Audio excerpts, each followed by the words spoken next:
happens when you assume. Nope. Make an ass out of you. Oh yeah, we should probably mute the mic.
Hello, everybody, and apparently our white balance is off. We'll have to fix that on the fly, but in the meantime, thanks for joining. I'm a spooky, spooky ghost. We're going to get round one going, and it's going to be awesome. And I'm going to play with the settings. Oh, man.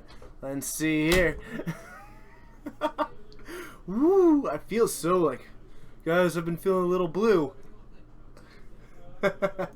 That's hilarious. That's hilarious. Thank you all for joining. It's going to be an awesome night of 4 rounds of that sweet, sweet modern that we know and love. And there I am feeling all kinds of good. Nice. Now we're back. It's a good thing that I know how to click the buttons. Booted Head and Doro, thank you so much for joining Ninewalker. It's pretty close to the Pacific Northwest complexion. Ooh, and my tie is askew. That needs to be fixed. All right, tell me a little bit about what we've got. I do see Mr. Luke. Kevin. This is Kevin Balding. Now, Kevin is he on Grixis? Kevin is on Grixis. Very nice, but he's up against Luke. Now, Luke is always packing something saucy. Tell me, let me just guess. Okay, go Is this Jess guy that happens to be running Skred? No. Okay, tell me. He's on Blue Moon. Is he? Now, which version? He just said Blue Moon, so we'll find out if it's got Mad That way, right? Yep. Okay. I didn't write it down because I knew both of them. So this is Grixis Control versus Blue Moon. I don't want to assume Medcap Experiment until we see it, but I want to assume Medcap. I want it to be there. But let's just break it down to, as far as a base level. Blue Moon versus Grixis Control. You have two control decks. I think that one is significantly advantaged over the other.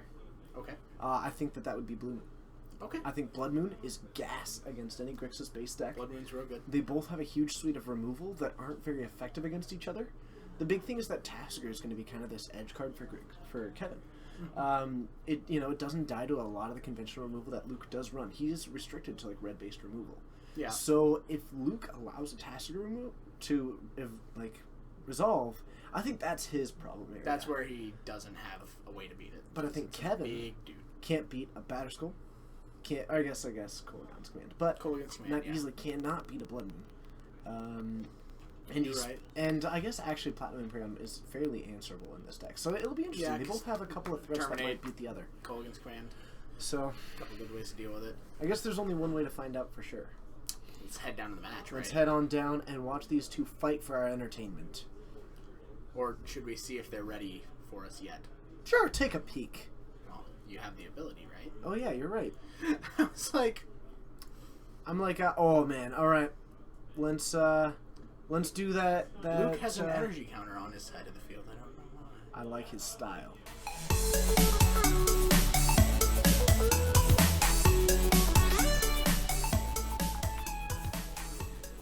So, both players getting ready. We're just going to give them the old thumbs up in a moment. And hello to Papa Tritty, to him 6786 with the sub. Brando joining us. Tabin, it's good to see you. Kaworthian, Ninewalker, USMNT. Wait, did we get a sub already? Slowly Crashing, we have not gotten a sub. Oh, I thought... No, him 6786, I think subbed on Monday if I'm correct, but I could be off. And Zedekar hanging out at the very top of the chat, hasn't jumped in since, but we know that they're there. They're with us, you know, and that's where it's important. So, looks like we have got Kevin kicking us off. Oh, we've both got bad shirts for this today. No, we've got the best shirts for this. Noxious Angel, it's good to see you. All right. It has been a while. A lot of things have changed. We've got a sub button now. I like Inquisition here. I like Inquisition a lot for the turn one against Blue Moon. Just discard spell. Sure, and against I think Luke kept a hit of Serum Visions, Spell Snare, and a lot of land. Take that Serum Visions. And Kevin casting his own Serum Visions feels worse though, so I like this a lot. Okay, so Logic Knot, Logic Knot. So he does have Snowlands. So actually, it's very possible he's running Skred. Luke is always running Skred. Okay, there we go. Then. Luke, I've talked about it a little bit in Blue Moon. I'm not thrilled with it. So, what could Blue Moon have with energy? I don't think that you want... Glimmer of Genius seems really bad. You're correct. Ether Hub doesn't fit in. It doesn't. I'm trying to think of the cards that Harnessed Lightning seems real bad as well. In a Bolt deck, sure. Yeah.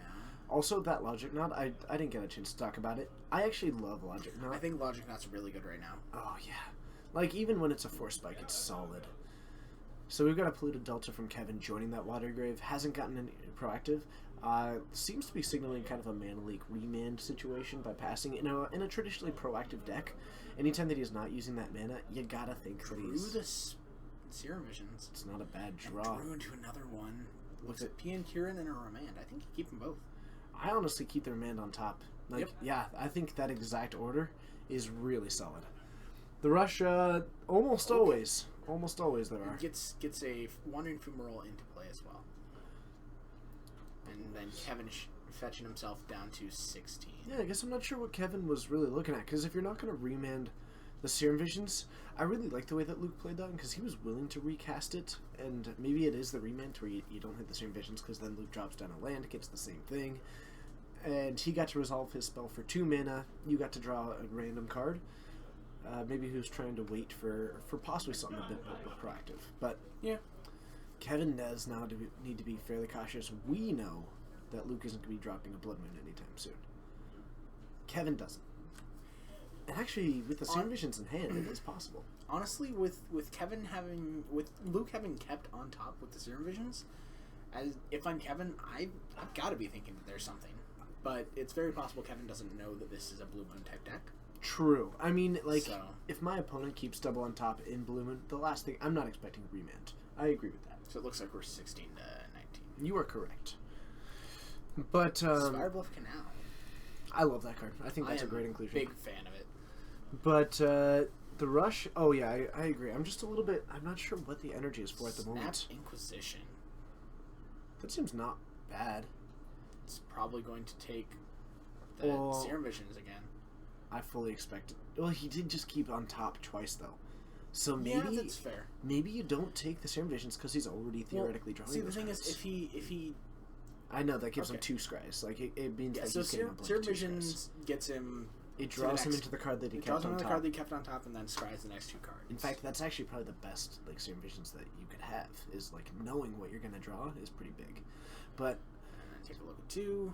Include a Delta and something else. Blood Moon.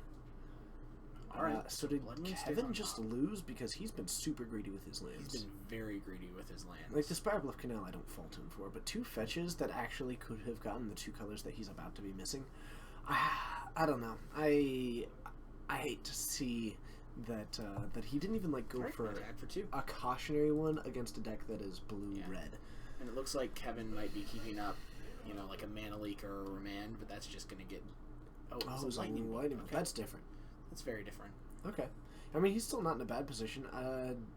Missing... Oh, no, he has the 2nd red source in hand, so he's actually playing the Patience game. So, Culligan's Command going to deal 2 damage to Luke and make him discard a card. I like remanding that. I think I definitely am fine with remanding here, because you want to keep that 2nd red source. Yep. And it forces him that if he wants to, he's got to tap out next turn for it.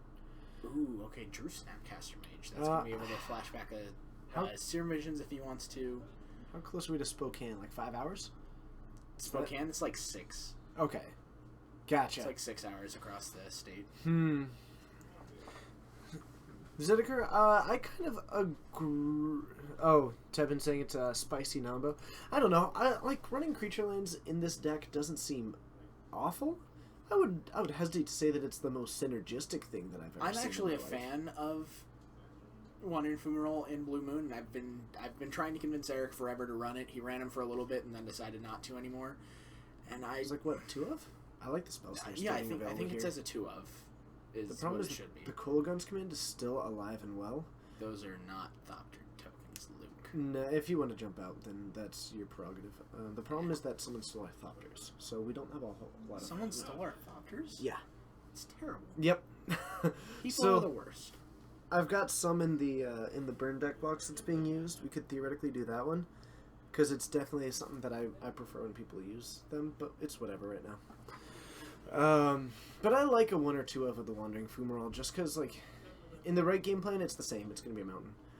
And when you can, in some ways, like, you're good against creature decks, but having something that doesn't die to a lot of removal against something like, I don't know, Jund, if you can exhaust them of their resources, something like that doesn't die to, like, Abrupt Decay, it doesn't seem awful to me. So he wasn't familiar with Snohomish. Tell him it's near Everett. Yeah. Hour north of Seattle, directly next to Everett. Yep. Double? Another Kolaghan's Command. I don't like using that here. It Even to get aggressive. back Snapcaster Mage, knowing that your opponent has a Spell Snare in hand, that Snapcaster's not going to do anything. Yeah, but getting back the Snapcaster is pretty good value, but I agree. Though, on the other hand, like, you know that Luke is starting to run out of resources. Going for something that's, like, super value-driven is not a bad idea. Maybe he's got a second Snapcaster in hand.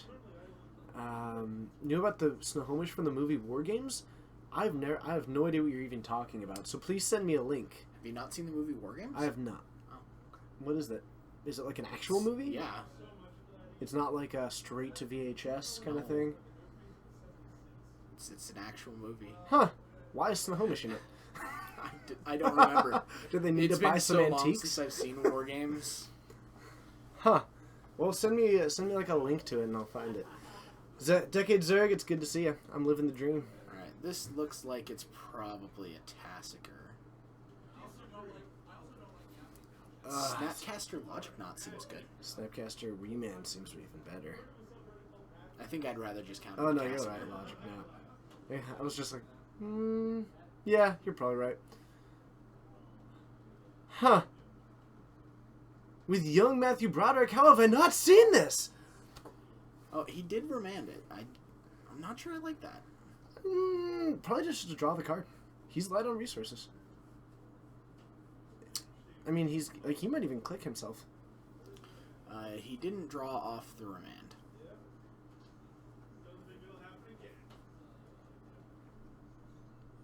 Did he? No, Maybe not. because the turn passed back to him. Alright, click is happening in the draw step here. You could just kill it with a bolt or a terminate. Yeah, terminate, click, spell snare it. Sure. Hey, Surfer, it's good to see you. Anthe, I am back. It's good to have you, and hello to everybody out there. Just as a quick note to say thank you to everybody. I'm not really sure that I ever expected to get to 96, but that's where we're at. We're at 96 subs, and that's biggity bonkers, as they say. Ton, we actually do not know yet if it is running the Madcap. We haven't seen any of the pieces. I don't think it is. But the fact that he is running the Vendilion Click and the Piankir and Nalar. Should I remind him about the draw from remand? You could just ask him if he drew off of the remand. Hey Luke, did you draw for your remand? Yeah, he did. He drew for turn. All right.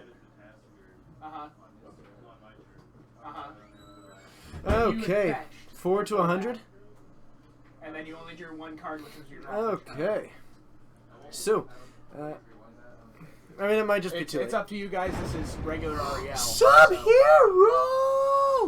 Well, it's up to Dylan, really, but Sub-Hero! We're 3 away. Thank you so much. Can we get some of that hippity hype up in the chat? Hippity happity hippity hype. We are working on the emotes. They are submitted and waiting for approval.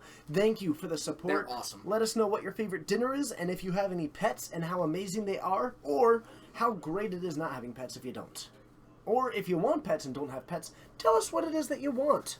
I actually have a sub question for tonight. Ooh, do you? Yes. Instead of pets, answer. Answer. What was the first Magic card or product you purchased? It was $100 worth of like Planeswalkers for my EDH deck that someone had gifted to me. Mine was a Rampaging Baloths, and I thought it was so crazy that I was paying 25 cents for a card. I was like, why am I doing this? I have all these free cards that my friends are letting me use. What am I doing? I mean, it's a Rampaging Baloth. I have to agree. What were you doing? I played mono green. We have got swing for technically 6 at the moment. But with only a bolt up, do you go for it? I actually probably wouldn't. I'd take the 6. Like 3 turns or 2 turns are about the same, and like the odds that 4, 5, 6, 7, 8, 9. They're counting it. So down to 5 falls Kevin. So there is no bolt. So he does actually go for the 0. Alpha pack when you were little. Nice. I like that. I like that. Sub-Hero, thank you so much. I appreciate that. The Legacy ones are a ton of fun. The Modern ones are a ton of fun. We also do Standard on Mondays. But I do really appreciate it. It's great having you as a part of this stream. There is not currently a Coal Maniac emote that has been submitted. Oh, nice. G-Man LSA, the red-white event deck from Ravnica Innistrad. Champion Parish. That actually sounds pretty sweet. Okay. Mirage starter deck. Your first Magic stuff was an Origins deck builder. I mean, that's enough. That's fine. It's a good way to go about it. So actually, looking back on it, I kind of like Luke's activation there, because he does now actually have lethal on board without even using the Wandering Fumarole. Mm-hmm. So he can attack in, still use that Wandering Fumarole, and now any removal, 2 removal spells are needed in that situation. So I can get behind Luke's actions behind that a little bit. Nice. Him 6, 7, 8, 6. Good call. Boros Reckoners are sweet. I had a debate about them on Reddit today. I was saying that they're worth being played. That doesn't mean that they aren't sweet, though. Boros Reckoner was sweet in his time. Boros Reckoner is still sweet always. Just not in Skred anymore. That's where I'm at. Okay. So, from Kevin, unfortunately, like, he's already dead on board. This doesn't do anything. And for that one card to be Bolt is just bad. Is that a bolt? That's Burst Lightning. Is it Burst Lightning? Yeah. I had no idea that had a full art. Yep. Why do they always do complicated cards with full art? Like, that and Cryptic Command are two, like, the worst ever full arts. It just has Kicker. Just has Kicker? Like, yeah, it just has Kicker. If the person doesn't... Like, Lightning Bolt, super iconic.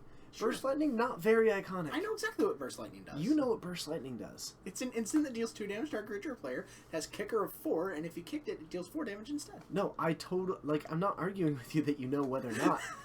I'm arguing that, like, why would you make a promo that's full art and has no text for a card that not everybody does? Because they wanted to.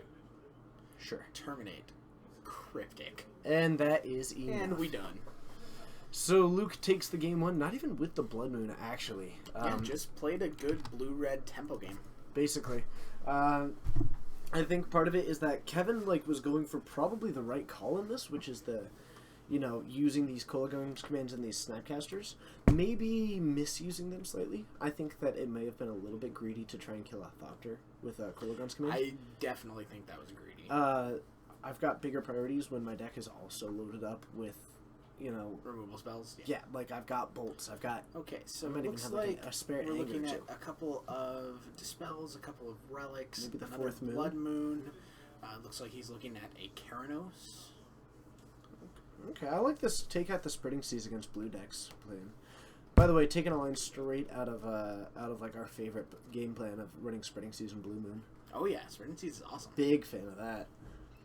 Actually, I kind of like taking out the Grim Lavamancer. Yeah, I think Lavamancer's not great. It doesn't kill a whole lot. Burst Lightning seems medium. So I think my big problem with Burst Lightning isn't that it's like a burn spell, it's that it only deals 4 damage against a deck that's running 4 5s. It's fine, but like everything else is still going to kill your Snapcasters just fine. And I kind of like that because at its best, you're not going to be killing the one card that you're afraid of. Which is actually kind of why... Okay, he's not bringing in all of that, is he? No, he's looking at Negate, Keranos, Another Blood Moon. the Blood Moon, the 2 relics, and the 2 dispels. I like that a lot. And cutting a bolt, which that's just correct. Cutting a bolt? He cut a bolt and put back in a Burst Lightning. That's interesting.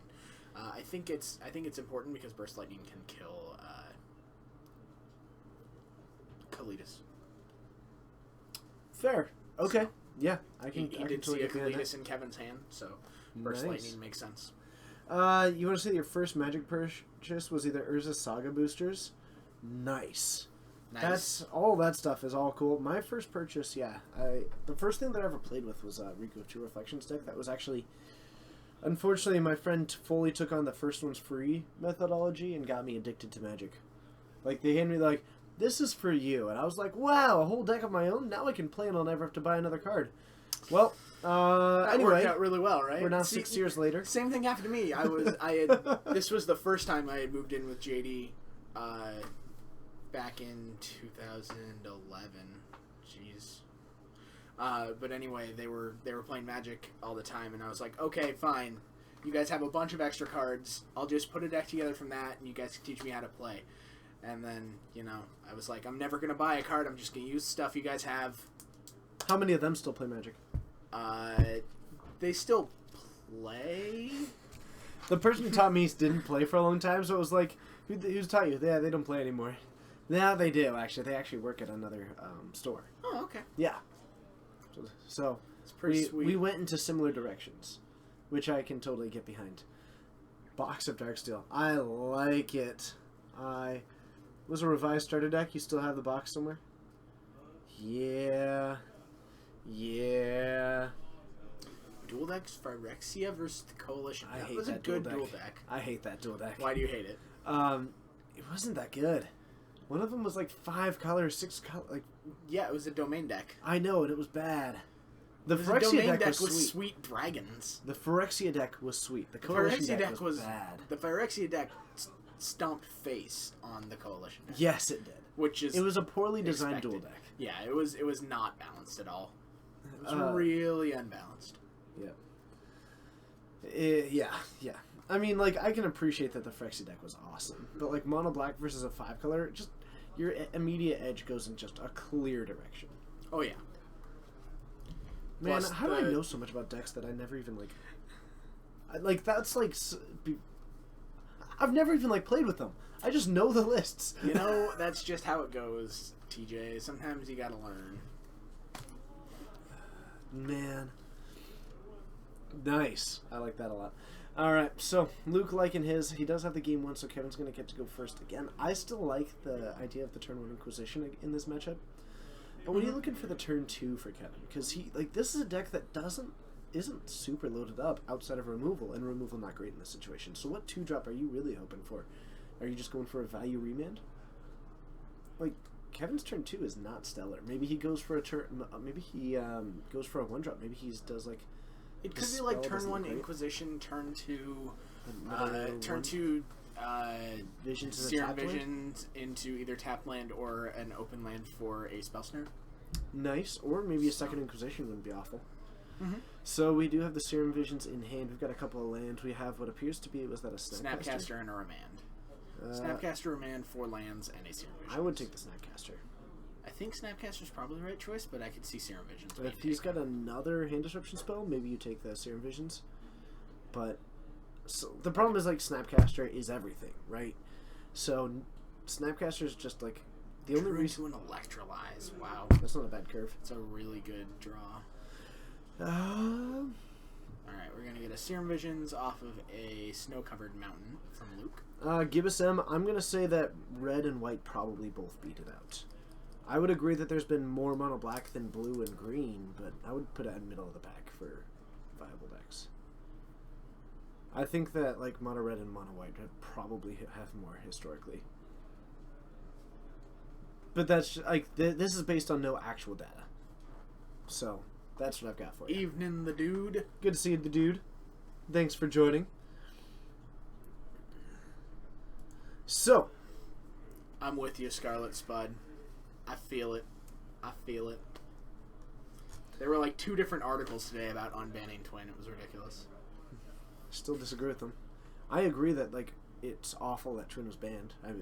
I even enjoyed Twin. That doesn't mean that I think that it's good for Modern. But if you think about it, would it really be that good right now? Yes. You really think so? Yes. Okay. Yep. Okay. So, Serum Visions from Kevin. So this is like step 1. Does anyone know the name of the green ball lightning? No. Let's see here.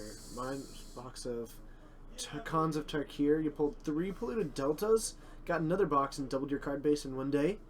Well done, barbecue chicken nugget. That sounds pretty sweet at all. It might be Groundbreaker.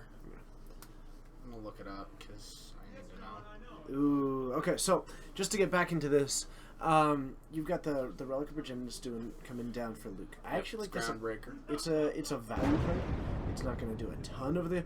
Thank you so much, Todd, for the host with 171 people joining in. Thank you, I Todd. hope you enjoyed your extra special stream. I know you've been testing a lot of standard because you're going to crush the next Star City event. But hello to everybody. Knoxville, right? My name's TJ. I'm Bryce. Streaming out of Geek Fortress in Snohomish, Washington, doing some live Modern. We've got 4 rounds of it. You're joining us in round 1. Be sure to hit that follow button, or if you have the means and the inclination, hit that sub button. But that's just something that that's your tier 1 deck. You could take a tier 2 deck with a follow and just do brilliantly. The host with the most. Good to see you, Renegade Coaster. So the Relic of Virginitas is sitting pretty solid right now. You've got 3 cards still in Kevin's deck, but what it's mostly restricting is the Tasker, which is one of the cards that Luke actually has to be concerned with. We even saw him, taking out cards just because they don't kill Tasker against this deck.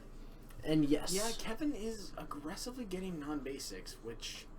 I mean, he didn't see the Blood Moon in Game 1. He didn't see the Blood Moon, and I guess he doesn't know, but... Maybe, you know what? So... Eric just hasn't to get been playing Blue Moon here recently, so people probably don't know about it right now. There's that, and oddly enough, the snow-covered basics might be throwing Kevin off of a Blood Moon set.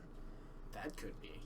Like you That theoretically very easily should. Could be. But if you're assuming that they're running the snow because it's some sort of like pseudo Skred, right? Like a Skred with a blue splash, even then you're expecting a Blood Moon. But maybe you're thinking to yourself, I don't like getting rid of your Serum Visions to keep an Inquisition of Kozilek in your graveyard. I think Serum Visions is far better to flashback off of a Snapcaster Mage. To clarify my point, by the way, people are going to tell me that the snow super type is maintained. That's true. Yep. What I'm saying is that if I'm expecting them to care about their snow covered, then I don't want them to shut down their fetch lands, their dual lands, their things like that, because then they aren't snow lands. Like your fetches could go for snow lands. Okay, Luke is in for a tough road here. He may not be able to beat a Bitter Blossom. I don't think he can. He's got an Electrolyze. Todd, it's good to see you. Evening, Todd. If he draws into Keranos really soon here, he might be able to outrace it somehow. But that's going to be tough. He does have Desolate Lighthouse, so he's going to be able to start looting. But looting to what? Is like, he... Again, maybe you'll hold off fairies for 15 turns? You know? It's possible. It's a line. Yeah, I mean... You know, you let him make one next year. year. If we get to game 3, Luke will bring in the Is It Staticaster that's in his board. Oh, almost certainly, because like when that card comes down, it is going to be incredible. Yes, Spell Snare was most definitely on time. That's true. We are only 3 subs away from hitting the 100. So this is actually the second... This is one of 2 Jaces in the field that I know of tonight, which is more than I normally expect. Actually, Kevin is just loaded up in this match. Oh, man. I'm really surprised that Luke didn't Spell Snare the Jace. To be fair, this isn't a pinstripe, actually. This is checkered. Mine's pinstripe. It just... there we go. Maybe you can see it now. His is pinstripe. But... it's a shame because you don't actually have the Electrolyze to take down 2 of these fairies and just take that value. Yeah, I think Spell Snare needed to be used on the Jace. So maybe, if you consider that right now he's got that 7-turn clock that you get from fairies in this situation, right? Good to hear, Shade of Hades. Nice. I actually have internet, but it's not good enough to stream with. So I'm going to be looking into upgrading it. It currently has a upload of 3. Ooh, it's that's like real bad. It's serviceable for anybody who isn't trying to stream. Yeah. The problem is that I am, okay, so I'll be looking at draw into the Keranos. Keranos isn't enough. I think Luke's out right now is to use these remands and like just draw bolts. Like, remand the click. If you draw into your lightning bolts and into those burn spells, then what you can end up doing is just, you know, if Kevin's got to wait over the course of this full 7 turns, then what you end up doing is 3 damage to him. That means that Kevin's now on a 4-turn clock, you know. So that's kind of where I'm at. Shade of Hades, that is rough. You beat Burn with that deck? Was it against Dylan Falk? And if so, how did you do it across actually 3 games? I know you can take a game, but 2 of them is rough. Yeah. Coleman's on mono blue taking turns. Alright, so we'll see if Kevin goes for the Vendilion click again up against Luke. There we go. That's funny. Okay. Interesting. Well, when I jokingly timed out Coleman's, it apparently demodded him. Whoops. Alright, so we've got another one of these. Kevin's down to 12. He's got 3 of these fairies. Doesn't even have to do anything. This Jace being kept somewhat in control by this Relic of Progenitus, but Kevin is still drawing more cards than Luke. And, like... Okay, so we're going to crack the Relic. And now Click is going to come down. I bet it takes the Keranos. Almost If certainly. he knows what's good for him. Almost certainly. Alright, so Keranos goes away. Luke draws for that. Relic will finish its job and draw Luke another card. And he's just drawing into nothing. I think Luke loses this game. I don't see him winning. Blood Moon doesn't help I would anymore. not show that at all. Yep, If I would could, not cast if I could click myself, I would. You have to reveal. Oh, you're right. Oh my. No, you're right. You're right. So yeah, the Man. hope is that Kevin just doesn't get something, looks at his hand. Like, yeah, I think my out at this point is to not cast this at all, because like casting it, you're still losing. Well, to Luke's these best ways. card right now is the no. Your best card right now is Desolate Lighthouse. What are you doing? Desolate House isn't enough anymore. But it's his best card right now. Sure. That's fair. That's fair. I don't know. I don't agree with playing it just because like you know that Kevin's sitting on like 6 non-basics or 5 non-basics, whatever. How about maybe 4, whatever. He's got non-basics. Bolt you. And he's very proactively not gotten basics. And I think that over the game 3, I think that you just lost a fairly big hedge that you had over the course of this game. So I think actually Luke is down to 12 because of that lightning bolt. Nope, it got dispelled. Oh, you're right. It was the dispel. That was the dispel play. He is going to be down to 12. Actually, he's going to be down to 9. Yeah, he's going to be taking 6 here. Mm-hmm. Okay. Nah, Grixis control is sweet right now. Derek Gamble, it's good to see ya. Thanks for joining us once more. We do still have a fairy back, but yeah, this is going to knock Luke down to 9, and you were looking at knocking him down to, 2 next turn. Man, that is just... Visions. That is just rough. Luke's going to fight. Draws into a click. Looks at 2 lands. Those go right to the bottom. Let's see here. It is up to me, but maybe. I mean,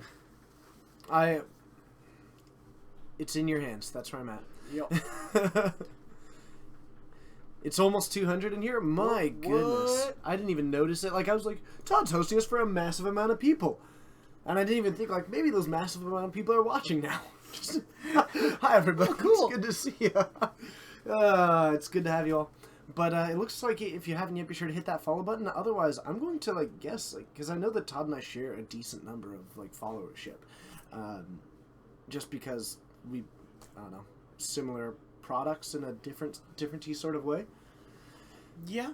V-click coming down just isn't enough. I think Luke's out this game. Gonna bolt Luke's face. Like, no, I think this is brilliant, because now Luke is dead. Clicking himself. Also, Show you the spell snare. nice, King Leonid, thank you so much for that follow. It's great having you. I look forward to seeing more in the future. Check the bottom of the deck. Make sure the MTGO bug doesn't get you. oh, Executioner. thank you. That's actually way clever than more clever than whatever I would have said. Executioner, it's great having you. Let us know, both of you, where you're watching from. You guys are the best. He's down to 3. He's got Burst Lightning in hand. Yep. And, like, this is kind of why I think that Kevin had a really good recognition point, which is that I'm no longer worried about losing to Luke. I'm worried about not killing him as fast. Yep. Firing off the bolt at Luke was a great thing to where you don't care about the Vendilion click. If you knock him down to 3, or to 6, he's dead no matter what you do. Like, Alright, so Kevin's down to 9. Unfortunately, Burst Lightning only deals 4. it is probably a little bit of a development miss. I don't know why Jace is not transformed. He should have transformed the last turn. Kevin should not have been able to loot, but... I don't think it mattered. I think he forgot that the relic wasn't keeping his graveyard in surprised no one plays Sword X and Y. Command sort of ruled them out. They were never really playable. Yeah, swords are not... They are far too slow in Modern. So spending your turn 3 playing something that doesn't kill them is not great. Or stop them from killing you. And then in a format that is loaded to the top with spot removal, you actually like Luke's play of playing the Blood Moon only if he sets them out for game 3. I disagree. Yeah, I think it was a bad play. I would much rather have my opponent not play around a Blood Moon and then lock them out of the game than not run a card and force them to slow themselves down. Right there, Luke just sided in the... Or he's siding in the... It's a Staticaster. Oh, yeah, against Bitter Blossom? 100%. 100%. He's keeping it 100 right now. What? Sort of Pokemon, more like. All right, everybody. Keeping it family friendly. Let's play a little game. Whoa. Keeping it family friendly. Toss in a sword, like Sword of X and Y, that has not been made, but are actually could be like a sword. So like Feast and Famine, two opposites, fire and ice. Toss in your family friendly sword suggestion. What, you got one for me? Do I have one for you? No. I'd have to think about it. I don't just make random cards. Why? Because? Alright. Because why mtgcardsmith.tumblr.com exists, and I don't need to be a Sword part of of that. cheese and burger. No, those are the same. Sort of algebraic variables. Ninewalker's so far winning right now. Sort of algebraic variables is hilarious. That's funny. Blood Moon? Yeah, H-Rollins, we've got that Blood Moon going on. Hello to everybody. Cat and water. I like that. Right. Sword of chocolate and peanut butter. Those are not opposites. I do love it. I would 100% buy that sword. And you would want me to stab you. I don't think I would. Sword of sun and moon. Sword All right. of sun and moon. Okay. Okay. I see how it is. But Sword of peanut and butter does sound delicious. Peanut and butter? Sure. Why not? That's where I was going. 100% intentional and what I'm going to stick with. What was that cheer for? We have no idea. Maybe Coleman knows. That's a great question. Sort of worst and best. Sort of IRS and debt. Those are not opposites. Sure they are. How is the IRS not debt? The IRS is a cause of debt. I don't agree with that. Okay. Retrovirus, I'm gonna give you a pass. I think that you get a flavor win for using Earth, Wind, and Fire. Heart of the cards! My goodness, my grandfather built this deck, and you helped build this stream with your support. It's great having you. We've got 2 questions for you. I'm going to ask one. He's going to ask the other one. What is your favorite dinner? And my question, what was the first Magic card or product you purchased? It's great having you. Thank you so much. We're now 2 away from being at 8 emotes. We just submitted our first 4. We've got some catching up to do. Maybe. Sort of flail arms and not TJ. Alright, so we saw an Inquisition take out the Blood Moon early on. Kevin possibly... Sort of Sunny and Cher is actually pretty funny. Love that one, actually. Alright, so Luke draws into another fetch land, so he's going to be able to have two blue sources. Sure, he's got a Burst Lightning, an Electrolyze, and a Remand. It's not a bad set of cards, all things considered. The big thing that I like about this hand more than anything else is, like, all those cards are fine on their own. I like that Luke has 2 cantrips in hand. I might be down for remanding I might fire off the remand here just because... Maybe just because you want to keep whatever it is that you end up drawing into, and, like, you either get to cast a Burst Lightning or an Electrolyze. But I would prioritize the Burst Lightning as the lowest possible card. I think he's wondering what it does. That's why I was pointing at it. Got it. The only reason why I would take the Burst Lightning is if I have a Cletus in hand. That's a good point. Sort of High Tide and Donovan.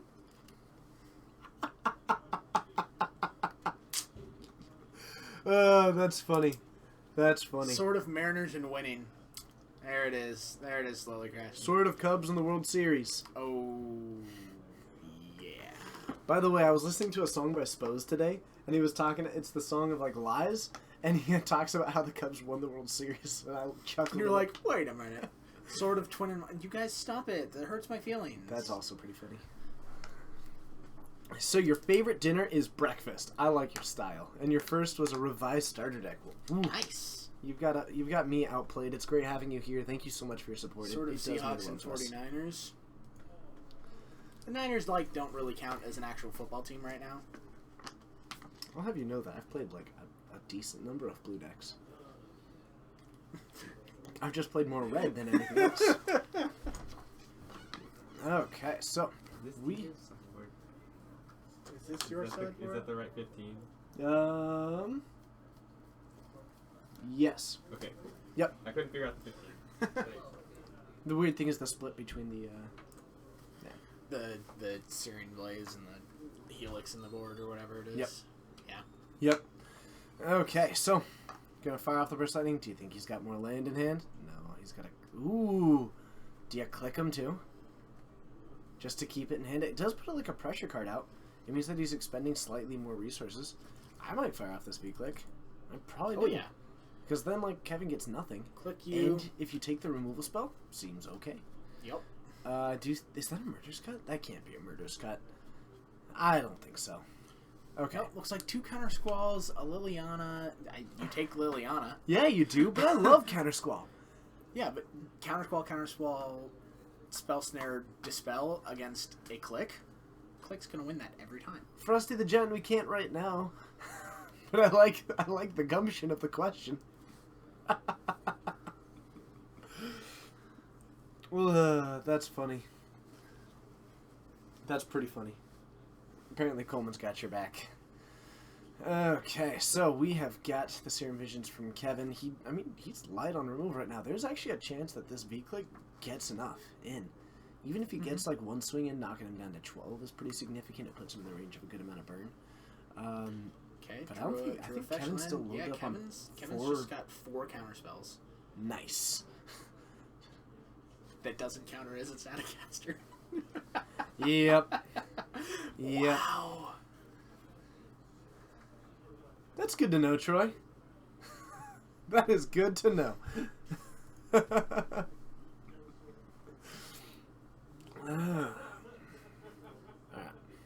Thoughtseize on a 3-1 Flash Flyer is fair? Absolutely it is. Just like Thoughtseize on a 4/4 for 4 is fair. Yep. That one draws you a card, Totally of course. fair. It draws you a card later. So does the Vendilion Click. Kevin's in a rough spot right now. He went double bottom with that Serum Visions. Yeah. Like, now you don't even want to crack the fetch. Yeah, you don't want to fetch. If you've already... I think he... How many did he put Lava down? Mancer. You know what that dies to? And is it Staticaster? Yep. Yeah, it does. And Staticaster. And unfortunately, Luke has got a pretty good idea of what's in Kevin's hand. Mm-hmm. He's got 4 cards. Yep. And it's Counter Squall, Spell Snare, Bash Dispel. it, knock him to 9. This game might be decided never once by the cards that like Luke actually wants to. Sure. Sometimes Whatever. you have it all. Kyranos is Whatever, gonna come on Kyranos. down, have itself a ball. You do your thing, Kyranos. So. Okay, so the 6/5. You know what? The Indestructible Enchantment. That's gonna basically draw Luke all the cards. And again. So Kevin fetched. I think he might think that he can Counter Squall this. He can't. It's a creature spell. That is true. We'll let them. I'm sure Luke will stop him. Oh yeah, they'll figure it out. Yep. It is a creature on the stack. Yep. That is exactly the way that it goes.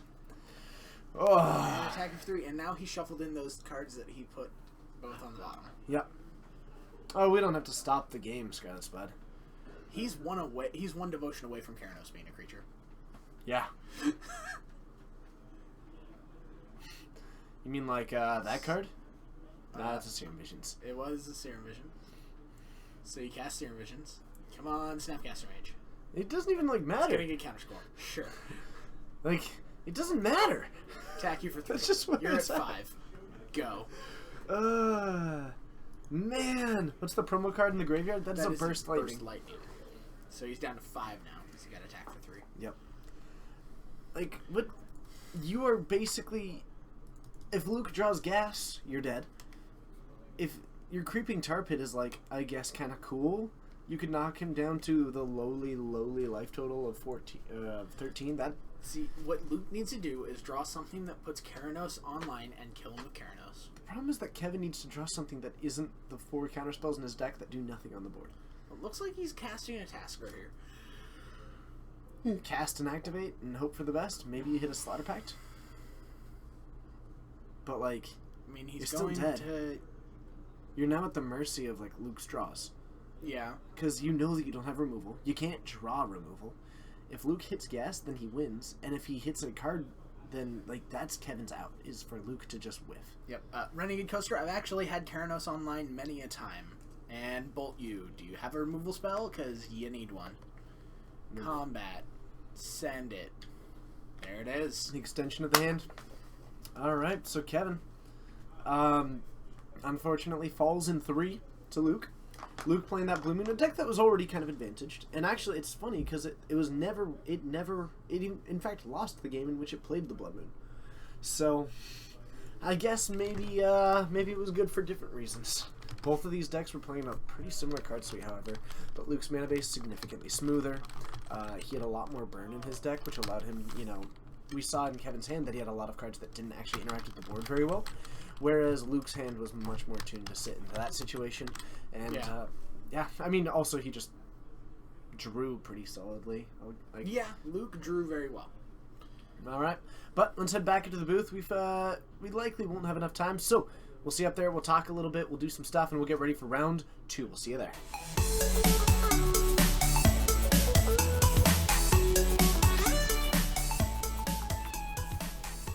Hello and thank you for joining. My name's TJ. I'm Bryce. We're streaming out of Geek Fortress in Snohomish, Washington, located in the beautiful Pacific Northwest, where we do this 4 times a week. Did you hear that? 4 times. 4 times a week. I'd be interested in learning more about these times a week. I would love to tell them to you, Zondo. Thank you so much for hitting that follow button. It's great having you, and let me tell you about the other times that we stream. All right. Well, every single Monday, because we're at the end of the week, let's get ready for the new week. We're in the middle of the week. We're in the middle of the week. I actually forgot what day it is. Guess what day it is? Oh, nice. Actually, good reference. Okay. So, we have every single Monday at 6:30 in that Pacific time, which is where we are. You can join us for that sweet standard format. I know what you're thinking. Isn't standard a little bit solved right now? Not here it isn't. And also no, but no it isn't. But also here it is a little bit brew heavy. Also, can you join us for some other days? Yes. Yes, you can. You may be thinking to yourself, it's not Monday, TJ, and this isn't standard. You're right. You've joined us here on a Wednesday, which began at 7, just like it does every Wednesday at 7 for that sweet modern format. 7 in sign language. You can also join us every single Saturday at 6. That's 1 hour before. 4 days later, kind of 3 days later, depends on how you measure days, really. Nonetheless, you can join us there at 6 for more modern, because we thought to ourselves, isn't more better? Yes. More is always better. More is better. And of course you can join us for that sweet, sweet legacy format, the land of Force of Will, the land of Brainstorm, where everything is on top. I'm glad that you decided to name the 3 best cards. Thank you. You can join us there Fridays at 7:30. It's always a sweet, sweet time. Do I think that Elsbeth will ever return? Absolutely. Yes, it will.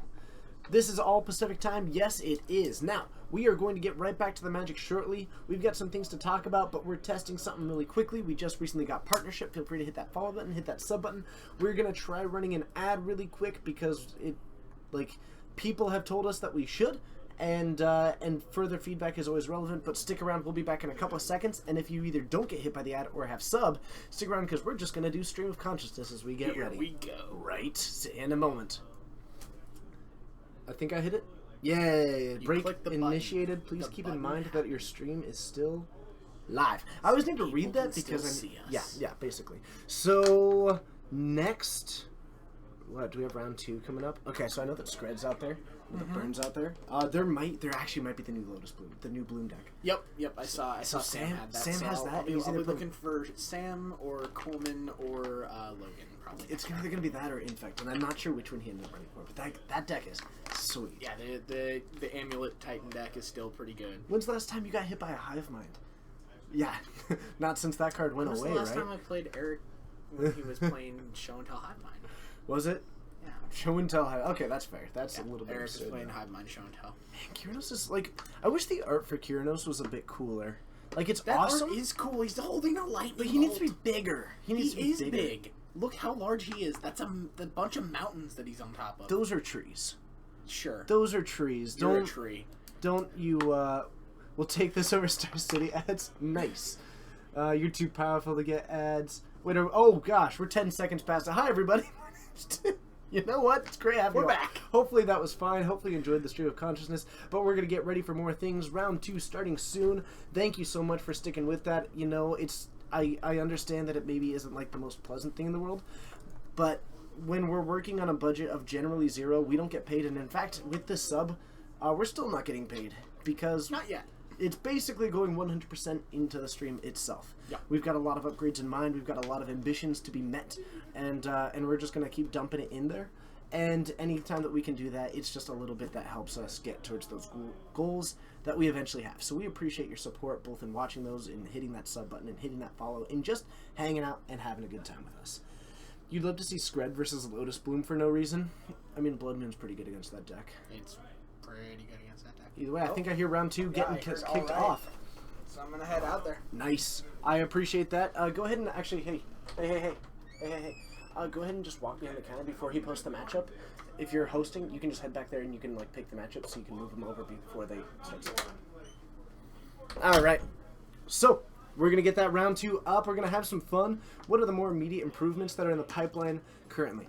Emotes. One of the things that we've got a new layover that's being worked on at the moment. We are actually eventually working on getting a second feature camera so that we can have 2 matches actually going at the same time. We're working on getting potential upgrades back here so that we can do a little bit more with what we have back here. We're looking at increasing some of the equipment. We're looking at setting up some of, giveaways is actually one of the things that we'd like to work on eventually. Because if we can put that into just like helping give it, back to the people who are watching, it's something that we're looking to do eventually.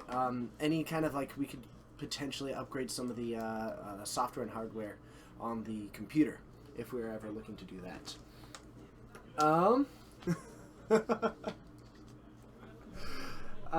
Those, like, we could use, like our green screen could actually be improved from what we have.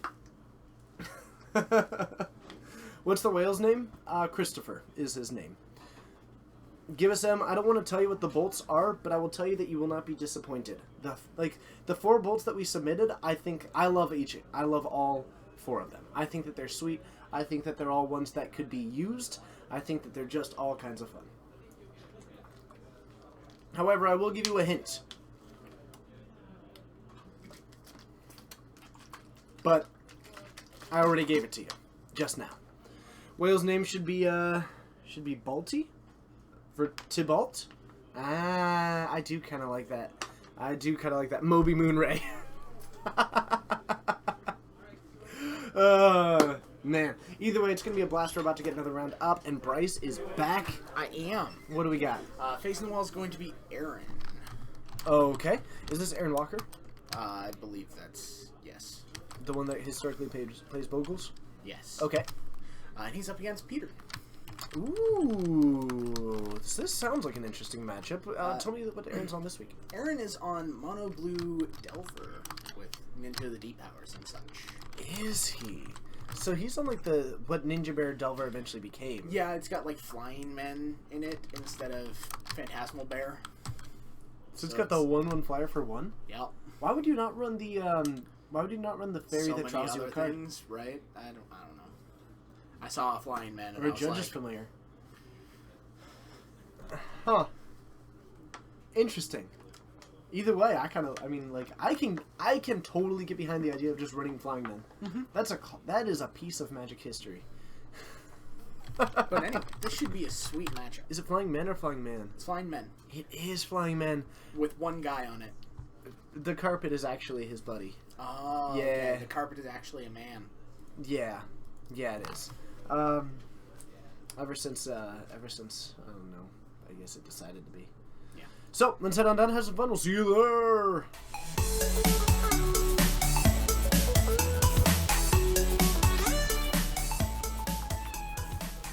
Almost clicked the wrong button, but I did it right. So, Aaron, sitting with what appears to be the full 7. Other cards, like, let's talk about threats. One person already checking. Vintillion Click is a decent one. Delver is a decent one. Mm-hmm. Thinking this is a maybe? Yep. Ninja of the Deep Powers is actually pretty good because it gets you that card advantage that you're looking for. Yep. Ninja of the Deep Power is pretty solid. And that's kind of why I don't think that he may not be running Thing in the Ice, is because it doesn't really work with those cards. Yeah. I completely agree, Shade of Hades. But, didn't realize Flying Men was legal. Yes. It was hit with the purple... Time-shifted card. It was hit with the super secret rarity. Purple. Super secret. It's functionally a different rarity, actually. It's special rarity. Yay. Foil Jund strictly better than normal Jund. Possibly. Yes. Saying the man, yes we do. Let me go ahead and give help to you. Tube. Look at that. You said you, so I added tube. Anyway. Inquisition from Peter kicking things off. We see a Delver, Cryptic, and is that it? Cryptic and 4 lands. One of them is a Fairy Conclave. That's a really bad hand. I can get that it was a 6, and it was probably just on the virtue of the Delver itself, which means that Aaron is really struggling right now. Mm-hmm. This is like, it's so hard to call him. He drew to a Delver. That's not bad. That's not bad at all.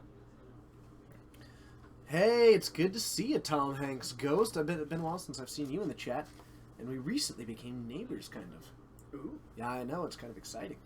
So, an Abrupt Decay, maybe a little bit aggressive of Peter to fire that off. Liliana. Never mind. Yep. Yeah. He wanted to be able to just cast Liliana and have her never take over worry the about game. it again. Yeah, that seems okay. Discard Liliana. Seems decent. That seems just fine. Aaron's getting rid of the lands because he's got tons of them. Creature lands are pretty good at pressuring Planeswalkers. They are. I'd be surprised if Peter didn't have Terminator Bolt or anything like that. Yeah, I'm sure Peter, he's got a Bolt in hand. Man in Black 33, thank you so much for joining. It's great having you, and hello to everybody else who is out there in the field. Just over 200 of you, and I can't tell you how much we appreciate your support. Planeswalker instant land creature, looks like, and sorcery, 5. Todd, old versions used to, actually. Basically, Simian Spirit Guide has been run in Skred in the past. The current versions of Eternal Skred don't, because they're very purposefully moving into the late game, and they don't particularly care. Like, their early game is taken up by a lot of 1 and 2 mana plays. Yep. It's much more important for them to get to the 4th mana on turn 3, and then the 5th mana on turn 4, things like that, than it is for them to hit 2 mana on turn 1. So they end up going for that one, and then when you're looking into getting into like these top deck situations or trying to protect it, Simian Spirit Guide just isn't as good as the other options. Could you run it? Absolutely. Would it be bad? No. Is it as good as it could be? In Skred over the Sun and Moon, usually a Blood Moon on 2 is exact. Like, if you weren't running Chalice, you probably wouldn't be running Simian Spirit Guide in Sun and Moon. Delver. And it's like Chalice on 1 on turn 1 is so much better than a Blood Moon on 2. So a Blood Moon on 2 and a Blood Moon on 3 are very functionally similar. If you have more questions, just message me on Twitter and we can totally talk more about it. Vorskaiser, yes, these players are both 1-0. Correct. So we've got a 5/6 Tarmogoyf, which is actually in Peter's hand, but still pretty sizable. This Liliana is kind of under more pressure than you'd expect, but Peter does have the Lightning Bolt in hand. I think he was really hoping to hit that Fairy Conclave, and this turn didn't really go according to plan. Yeah, I mean, if Aaron has Delver transform this turn, Peter's in a lot of trouble, because he's going to lose his Liliana, and then he's facing down a bunch of flyers. I actually don't really think that that's the case, because we're still, like, this is on Peter's turn, so he could actually bolt the Delver fairly pain-free. Well, he could bolt the Delver, but then he's casting Tarmogoyf again, and then he doesn't have any answer to the Fairy Conclave, which then kills the Liliana. Well, he's going to plus the Liliana, isn't he? Nope, it's going to minus. Interesting. Actually, I kind of like this play. Tom Hanks Ghost, if you're on an iPhone, then it won't show up on mobile, unfortunately. I'll have to go to a computer. Yeah, unfortunately. That's what I did. So 5/6 coming down, no creatures in the way. You could... do we have the other Vapor Snag? Ugh. Oof. The problem is, like, does Peter even care? He's just going to cast it again. Right. And, like... oh, it's going to get remanded. But even then, do you still care? So the problem is, like... he doesn't get to cast it this turn. Okay, so here's the thing. All of these plays from Aaron would be brilliant if he still had the turn on Delver. Yeah, but if Aaron hit his 4th land... pointless. Like, which doesn't look like he did. There's a Flying Man. Sure. 1/1. 1/1 flyer. Uh-huh.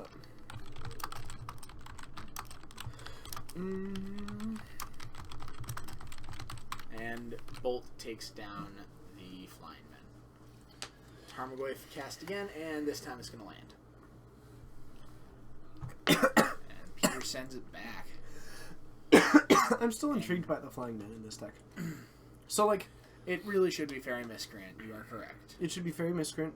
Or, I mean, even, like, Judge's Familiar wouldn't be awful. But you're not wrong. You're not wrong at all. Okay. Alright. Gataxian Probe down to 18. Like, Liliana, a Bolt, Dark Confidant, Scavenging Ooze, and a Tarmogoyf. Like, his hand is loaded to the brim. He's got a lot of stuff. And, like, again, I love everything that Aaron is doing. If he had anything out... If he had anything going on for his board, it would be so much better. Loaf Coward, thank you so much for hitting that follow button. It's awesome having you. You are a rock star, and I look forward to seeing you more in the future. This is the Geek Fortress stream. Questions, comments, feedback, always welcome. We just try and keep it family-friendly and maintain a positive atmosphere. I think that the Magic community's got a lot to give in a positive way, and we like to help facilitate that and enable it and be a part of that community. And for family-friendly, it's because, one, we're streaming out of a shop. Yep. And that should just be a standard that we have. And two, just through the nature of, like, I would like this to be a stream accessible to all. I don't know if he drew a card off the G Probe. Shiny Thing 7, thank you so much for hitting that follow button. But to everybody, feel free, if you are just new to this stream, let us know in the chat, and let us know where you're watching from. Let us know how you found us. I'm guessing most of you it's through Todd, but I'd love to know for certain, because I know that Todd sent lots of people our way. I know that we've sent a lot of people Todd's way. And now we are both... Ooh! I'll let you say that one. Schultz Cubed. Thank you so much for hitting that follow button. The same things apply. It's great having you. You're incredible. You're a rock star, and I look forward to seeing more in the future. Liliana coming down. I think this one might be the end game. Yeah. With Peter having the bolt available as well. Yeah, this is where Aaron is no longer going to be winning the game. Discarding a Cryptic Command, yeah. This is not good. And he draws Aaron the fourth land here, too. Land. No, he didn't. Okay. I think it was a flying man. You always draw the fourth land right after you discard the Cryptic. You found Todd through us? Awesome, Tevin. I mean, yeah, like... Leaf Bread, I look forward to that. Okay. So if you want to stop flying men, use Wall of Air. Nice. Sure. Yeah, like the plus here is just... Oh, never mind. Oh, there's a Disrupting Shoal in Aaron's hand, too. Yeah, Aaron's in a lot of trouble. This card's another... The fact that he's just, like... Cryptic. Everything on the board is just through the nature of Peter having them on the board. Disrupting Shoal, pitching Disrupting Shoal. You don't get to have a Dark Confidant. Schultz Cube, thank you so much. They do get put onto YouTube. You can also... We do archive them, so you can watch them. But it's great having you. I'm really glad that you're enjoying it. Any copies of Psionic Blast? Not that we've seen, but I'd love it if it was in here. I think Psionic Blast is an interesting choice in these decks. I'd love to see something like a Gut Shot out of the board. I think would be... not for this not matchup. In this matchup. But I'd love to see like some Gut Shots in there. Maybe alongside some Dismembers. These mono... Like, it's similar to... Merfolk. Yeah. And I think for this one, it's much less like you just don't have any other ways to kill things. And of all things, a Huntmaster. You swing for lethal, and even if Aaron does have the answer, you dropped on a Huntmaster. That's going to feel pretty good. I think he still has the other bolt, doesn't he? He does have the bolt in hand. Snapcaster Mage. But, Vapor Snake? Actually, that's not that bad. So that's not bad at all. Like, it's not great. Well, it gets eaten by the Scavenging Ooze. Oh, you're right. So. Because there's other green mana available for that. And you could even, like, block that and eat another creature. If you really wanted to. Though, I think Peter is deciding to be a little bit more conservative with it. He's just going to hit him for 3. Creature, hit him for 3, down to 5. So I think Peter just decided to go with the idea to where he's playing around the 1 blue that Aaron has. Though, actually, is Aaron entitled? Yeah, Aaron has no cards. Oh, so Peter actually could have won there. By bolting the Snapcaster and then eating a creature. You are correct. Didn't go for it, and you know it was functionally the same. Just something to note for the future, I guess.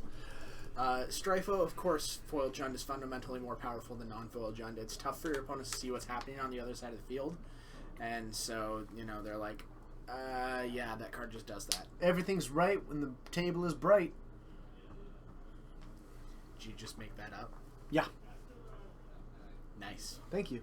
Was that genuine? Yeah. Nice. What? Everybody always gives me so much garbage. Everybody... No, you're I don't usually. Everyone. I don't usually. Man. Needs more Delve Mechanic in blue. Shade of Hades gives a B. Ninewalker gives a C. Renegade Coaster with the right call with a B+. Nice. Going for the true Todd Stevens grading system here.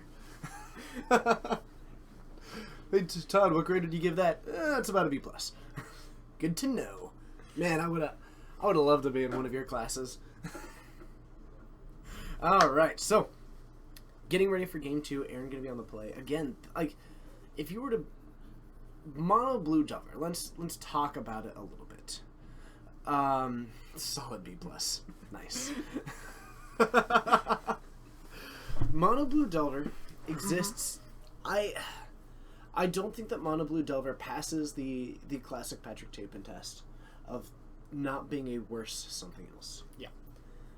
But Mono Blue Delver does have some upsides. So let's talk about those for a little bit. I mean, Sure. first one, primary, budget. Yeah. The deck absolutely. is cheap, comparatively. And Disrupting Troll's not super cheap. Really, Anymore. I don't think that you should be running it. Neither personally. are Cryptics. Cryptics aren't bad. Cryptics are down From a lot budgetary from where they standpoint. Yeah, I'll take 200 as a rough, like a literal no basis guess. Yeah, that's over fair. a lot of other cards. It's a good one to like build from, but this isn't why Aaron's running it. Aaron is not running it for those reasons. So, one is it could be particularly fun getting to play. Like, the deck does do a fairly almost true tempo gameplay. Yeah, like turn 1 Flying Men or Delver into Ninjutsu out of Ninja the Deep Hour, start drawing cards. Pretty good. Right? It doesn't get hit by a lot of popular cards right now in the form of like Blood Moon is a big card right now. It doesn't get hit particularly well through that. You also have counter spells which are generally forgotten right now. People don't really build around them very well. Like they just when they're building their deck, when they're building their sideboard, that's not on their radar. Mm-hmm. So you do get a little bit of this advantage by running a little bit more of that counterspell base. So you actually, by running a bit more dense than that, you're a little bit better against combo decks. Now, Yeah. where you really suffer is in two spots, which I think are significant, unfortunately, in the current meta. I think you struggle against the hyper aggro decks that aren't quite combo. So like Bushwhacker Zoo, because I think that you'd be okay against Infect because that one falls into a little almost combo situation. Yeah, definitely does. But I think that things like Bushwhacker Zoo, I think that you're particularly weak to because they don't function in the same way of a combo deck. I think that Disrupting Shoal is actually just very good against both those decks. You've got a bunch of blue 1-drops that you can just have a free counterspell. That's fair. The other one, which is relevant on the board, is that you're very weak to mid-range decks because all of your cards are substantially worse than theirs. And you're restricting yourself a lot. Did he draw 7 again? Okay, you suffer in the I do not run bolts department. Realistically, like that's also very true. Did Peter just mulligan, right? No, he didn't scry. Oh, he may have just been still shuffling or something. That maybe. Or I don't know. Maybe I don't know. Maybe they drew and went to get like whatever. I don't. Well, he just drew for his turns. Yeah. So we have got. Well, I meant like drew and then both go to 7 or something like that. But like he didn't scry, so I assume that maybe he didn't. May have just been taking a bit more time to sideboard. Okay, so maybe we're looking at like 250 since it does run the Snapcaster ranges. Yeah. Now that is a good point though. Doro's talking like. What do you think about Torrential Gearhulk out of this deck? I think 6 mana is a little too much to expect out of the deck. I agree in almost every possible way, except for the fact that card is sweet. The burden kind of goes to the graveyard. Peter going. That's not always a good reason to play cards, TJ. I know. I had the exact same argument with Coleman earlier today, except he was on the side of running the cooler card, even if it's worse. Well, that's just Coleman. It is just Coleman, but a bolt can take down that Delver during the main phase, notably to play around any of the counterspells that Aaron might end up. All right, so Inquisition, Thoughtseize, Inquisition, and a Liliana. This is a hand. I think that's a Verdant Catacombs, isn't it? It's The Verdant third- Catacombs, Forest, Inquisition, Thoughtseize, Lily. Yes. Right? Okay. This is a hand very, very much akin to Tony Hawk. It was born to shred.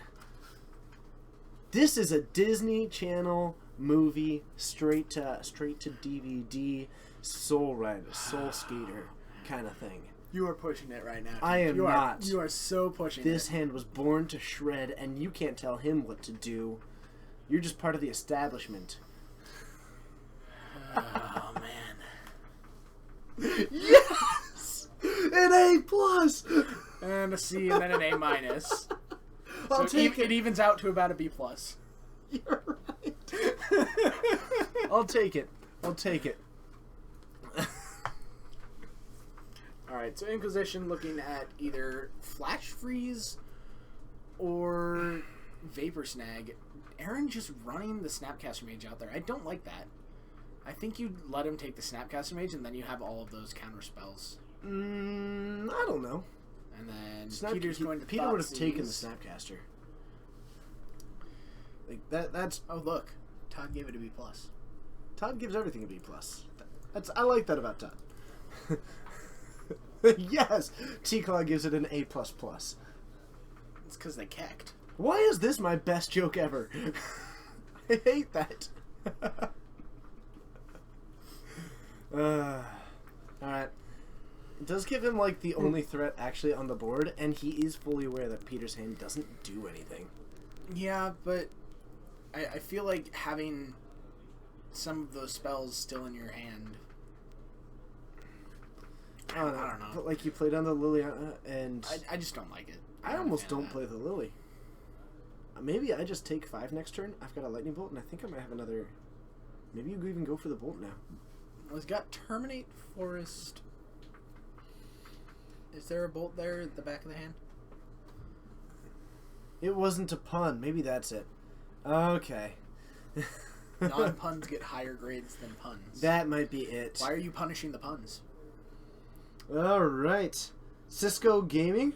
I don't know actually what the news is, but I'm doing well. If you tell me that the bird is the word, I'll be slightly perturbed. But otherwise, the news is that we got a sub button, so that's kind of exciting. Vapor Snag his Delver in response to the Terminate. I like it. It's bold. Why'd you give that one an F, Tevin? I thought I was clever. No, you really punted that one. Alright.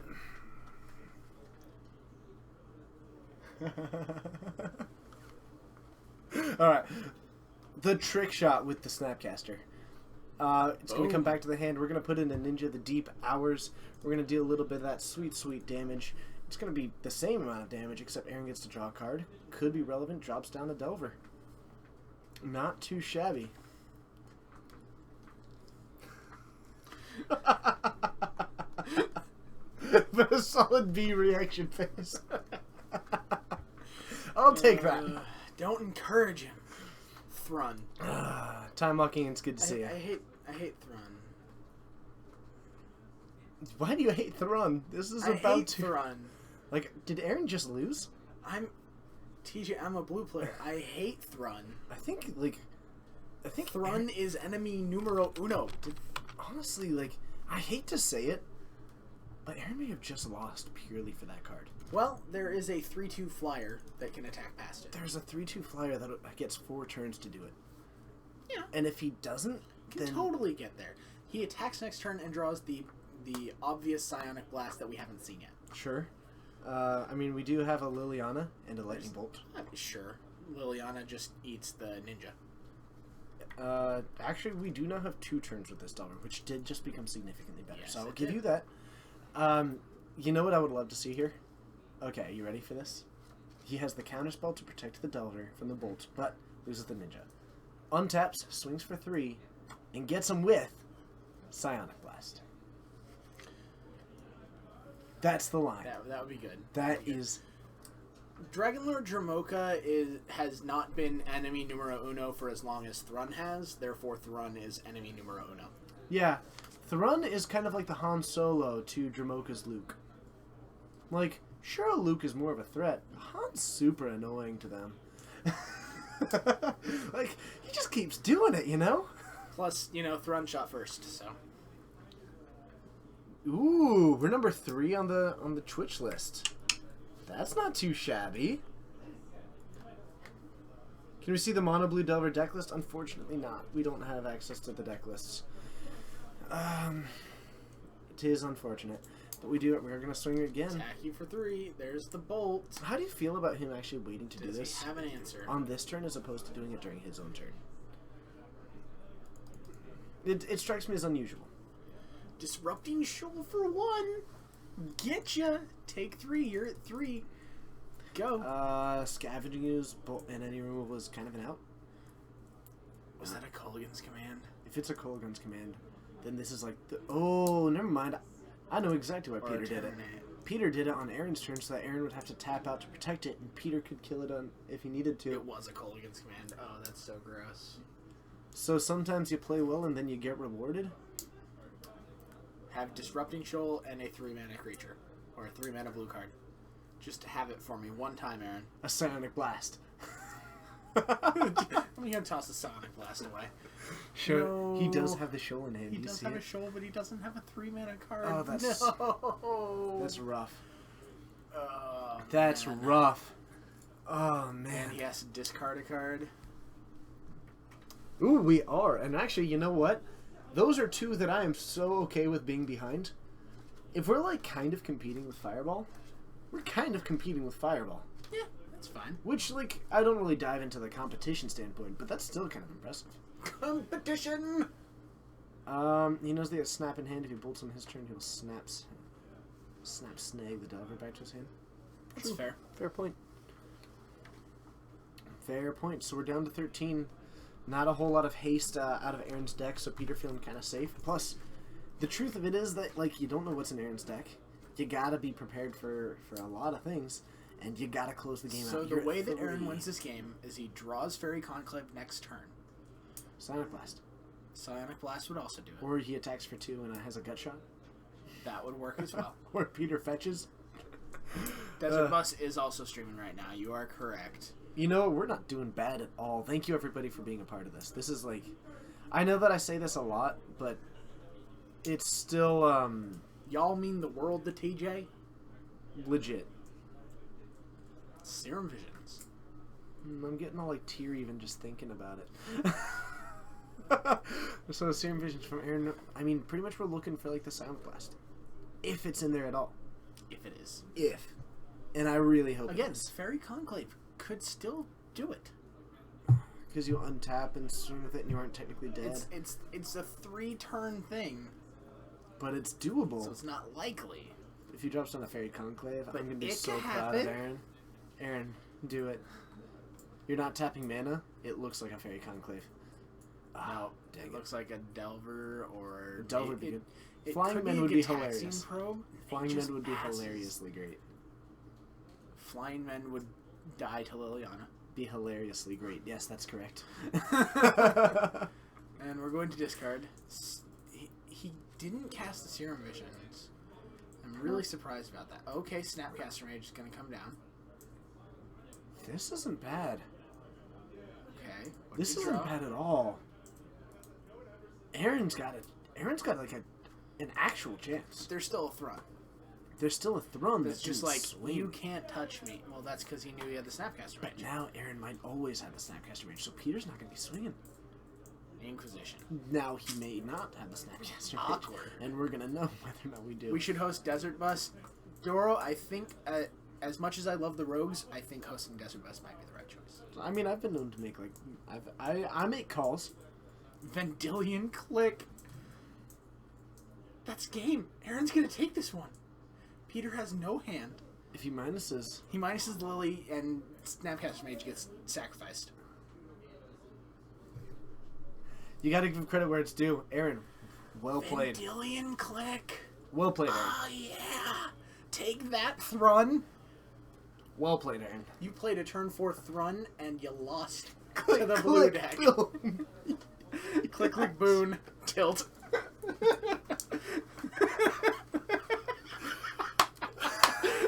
The tilt is real. We're getting a playoff. I'm in it. How sweet is that, though?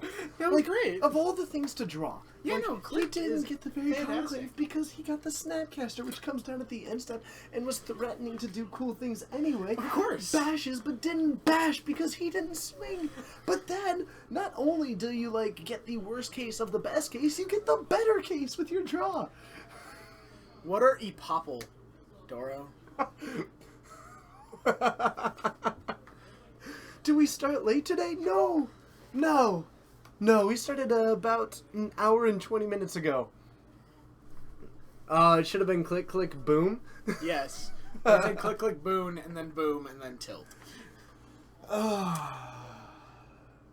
Man, it is currently 8:20 here in the Pacific time. Woo. Possibly, I'm going to guess that you're on Mountain Time, and we switched time zones. Yes. Got hit by daylight the only savings. one that didn't was Arizona.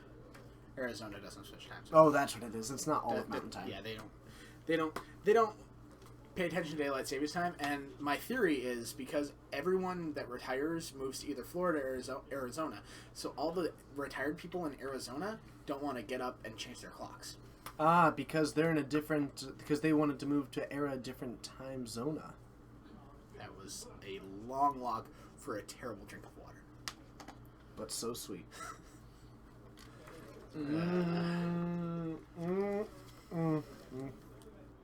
Don't think so. Every deck should have 4 psionic blasts. That was a poorly calculated amount of water to drink. You had a large swing. That was a poorly calculated victory sip. Renegade Coast gave you an F. That's true. They do usually grade pretty generously. Yeah. So, game 3. You messed that one up. Peter versus Aaron. Aaron taking that one.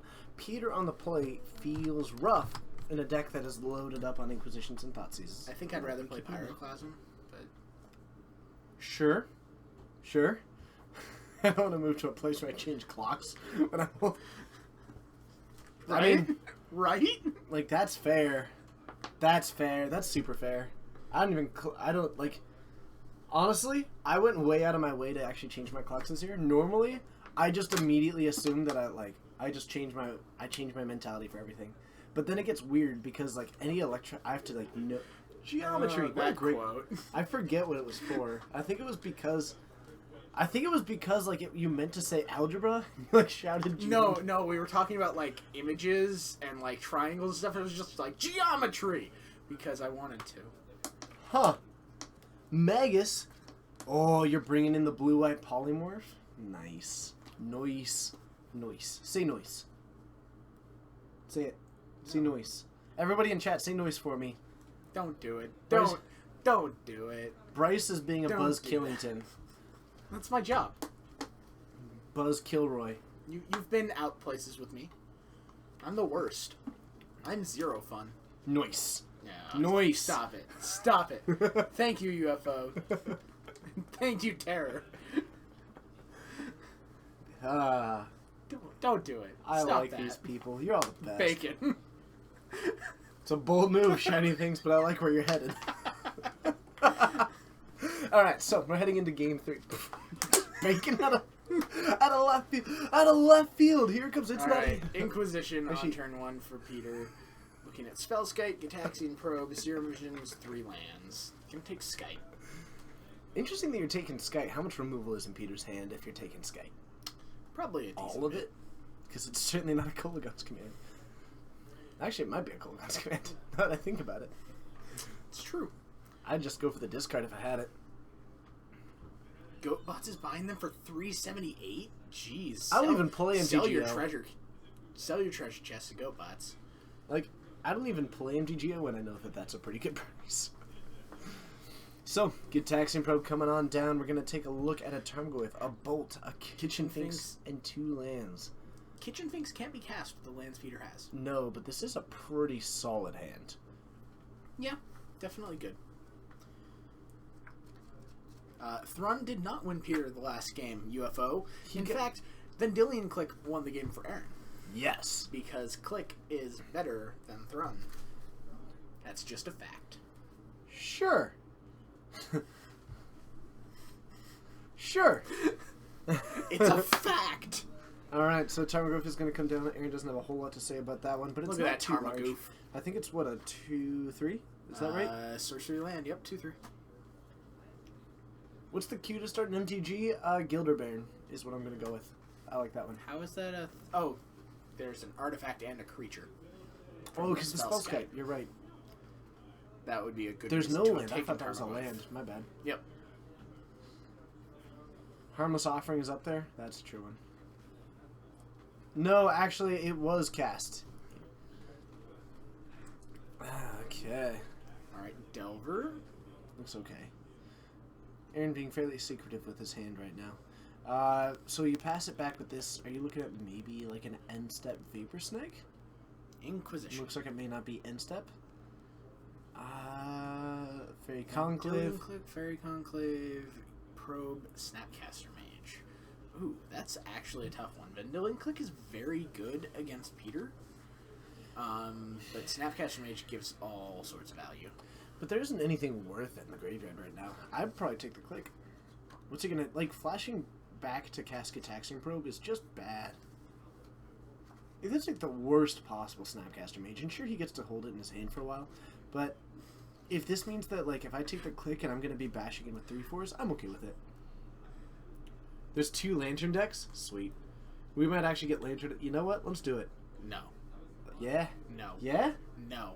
If enough people I say will it... not choose Lantern. I will... I don't care what happens. I don't care what you people say. I won't put it on. Man, that's a good way for me to take away the rights from you. You gave me the power today, TJ. You gave me the power. Alright, I'll message Dylan. He gets override. I don't want a Lantern Mirror, but I'll put Lantern on. We haven't put Lantern on for like a couple of months. It's time to get some Lantern on. Turns versus Lantern? No. Like, no Lantern, please don't. No Lantern. Ban TJ? Yeah. Yeah, no Lantern. we haven't put Lantern on for like 3 months. Exactly. I would be interested in putting on Lantern once. I'll see how I feel. I will say that I can talk about Lantern. I can talk about Lantern. I don't want to do it all the time, but I'll totally, like, give Lantern a shot. The deck is big and modern right now. It's at its best performance in a long time. It's actually pretty solid. I think the deck deserves a shot. I think it deserves a shot. Okay. You can make all the straw polls you want. 3 months is not long enough. Alright. I won't even vote, see? Alright, so we have got a Kitchen Finks coming down for Peter. It is going to have him back up to 18 after he goes in with the Overgrown Tomb. I can actually talk about turns pretty well. I can say this. I will tell you that I can talk about turns. We can cover it well. I can do that. Like, if we put it on, I can do well. That's what I got for you. But, like, I agree that it shouldn't be on all the time. Good, Doro. Make all the straw polls. Alright. So, the problem is that Aaron's in a pretty tight spot in this game 3. You see, Tarmogoyf is what they call a pretty sweet card. It's big, it's a 4/5, and it's really bashing in, it's basically just bashing in Aaron's life total, as if it were a light bulb and a crowbar convention. That could have been better. That's a really terrible metaphor. Clearly, you haven't been to a crowbar convention with me. And You're Peter's right, going to take this one. I haven't been to a crowbar convention. No, we've still got 15. I'll see what I can find. I actually didn't vote. But, I mean, we've got a little bit of room. I mean, I'll even say if Lantern happens to be in the middle, if you don't want it for a full round, now's a good time. We'll see. Let's see what we can do. See what I go find. Let's head on up to that booth, see what we can find for you all.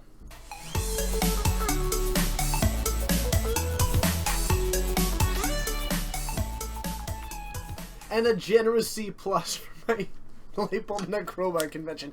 Hello everybody, my name's TJ. I'm joined tonight by Bryce, watching some Modern. We've got 4 rounds of it. We're currently in the middle of round 2. We're looking to get another feature match up there.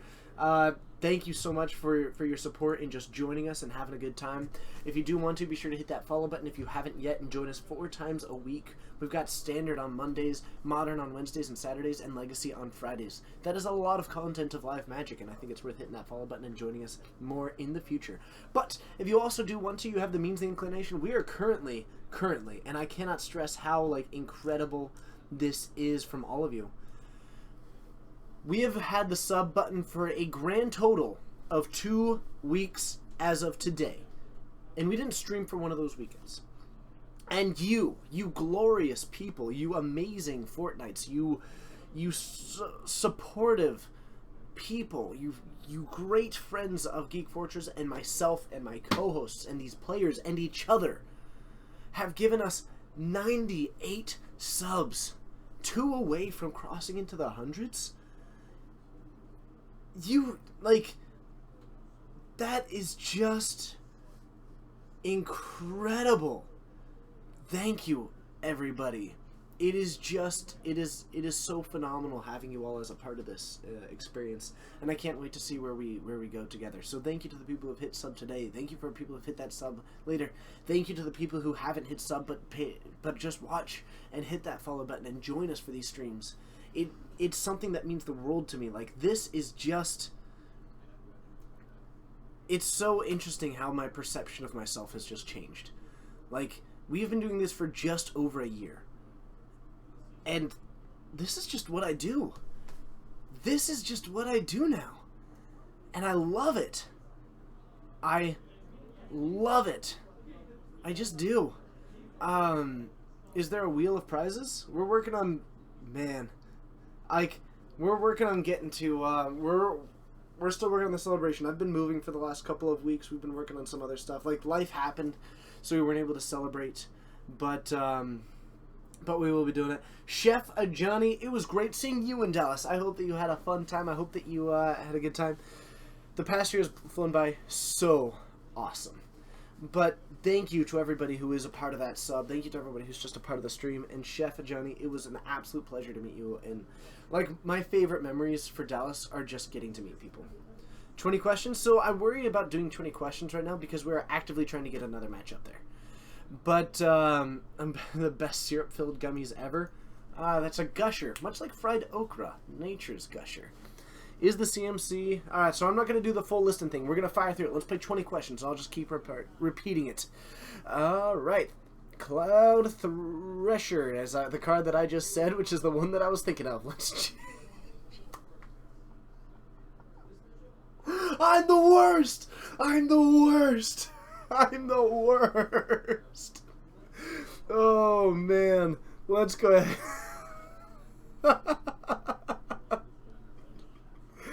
Okay. I've got one now. I've got a new one. Alright, don't think fried anything is nature. What about, no, hold on, I can't think about this. Did I just zero question you? Yeah, it's not cloud pressure anymore.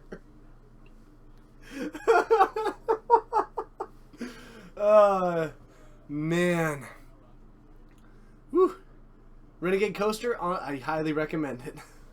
I should add myself to the wall of champions.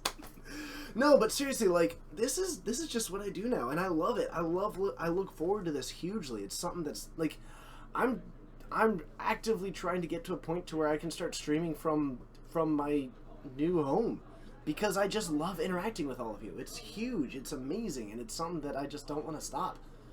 So thank you, everybody, for being a part of this. And, like, while you're at it, if you think that we don't stream enough, which, I mean, it's a lot, and if I could, I would, but I actually have to have, like, real life sometimes. But thank you, everybody, for, one, just joining, but also check out, and I cannot recommend this enough, and I'm just going to take a quick moment. Oldest legal format for the card? Yes? But I cannot take a quick... The Rogues Gallery. The Rogues Gallery are some pretty... substantially incredible people, and they've improved me as a person, they've improved me as a streamer, they've improved me as a commentator. FRGJIK, thank you so much for hitting that follow button. It's great having you. Check out the Rogues Gallery on Facebook, on Twitter. They're just phenomenal people. I love working with them. I love having a lot of fun with them, and I can't wait to do more stuff with them. Like, they're just the coolest. There are a bunch of other streamers, but it's a group of inclusion. So if you aren't currently a rogue and you would like to be one, get in touch with us. Todd's a rogue. Todd's an awesome rogue. What is my day job? I work for a local city as a permit technician. So it's yeah, I actually really enjoy that one as well. Is it Lantern? If they get to a game 3, we will have Lantern. Okay. But that's if they get to a game 3. It's Lantern versus David's deck. Really? They're in game 2 right now. And David has a Phyrexian Metamorph that's an Ensnaring Bridge. He also has 2 Leyline of Sanctities, a Rest in Peace, and a Stony Silence out. And it's just... It looks like the worst game ever. But hey, if they get to game 3, we'll get them on. Actually, that is true though. My day job is very blue mana oriented.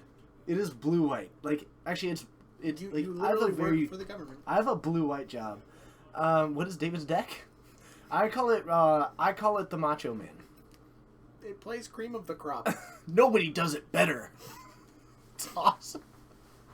It runs miracle cards. It runs Academy runes with artifacts of various species, so you can activate the Academy runes to put them Summer and Domahal. Thank you so much. It's for hitting that follow button. It's awesome having you. You are all just incredible. Now it's banned value with running counterbalance. Cream of the crop. Academy ruins. It's so sweet. It's so sweet. So sweet. So sweet. Fish liver oil. That is not the first time that I've heard that. And I think that's like you said, compliment. Unfortunately, I have not seen Hook from Once Upon a Time. I've only seen parts of the first season. But it was a good show when I saw it, so thank you. Yeah, David is back to shenanigans. Does not play Wargame. He went undefeated at the last... the last time he played. So he decided to jump into it. Yep. Ah. R.I.P. David playing real decks 2016 to 2016. Yep. That's 100% true. Wargate would actually be pretty sweet in that. The only problem is that, like... Actually, Wargate would be super sweet. Wargate's awesome. We need to get the Wargate deck back. You know what deck that we need to get back, and I'm trying to convince Coleman? First of all, someone is actively building blue. Oh, yeah. Someone is building the Holy Diva deck. Yeah. It's coming. It's on its way. Second, Coleman, I'm working very hard to get him. That seems like a compliment. I'll take that. That is a dashing gentleman. He also just looks like Warden of the First Tree. I do. But, do you remember the Warp World?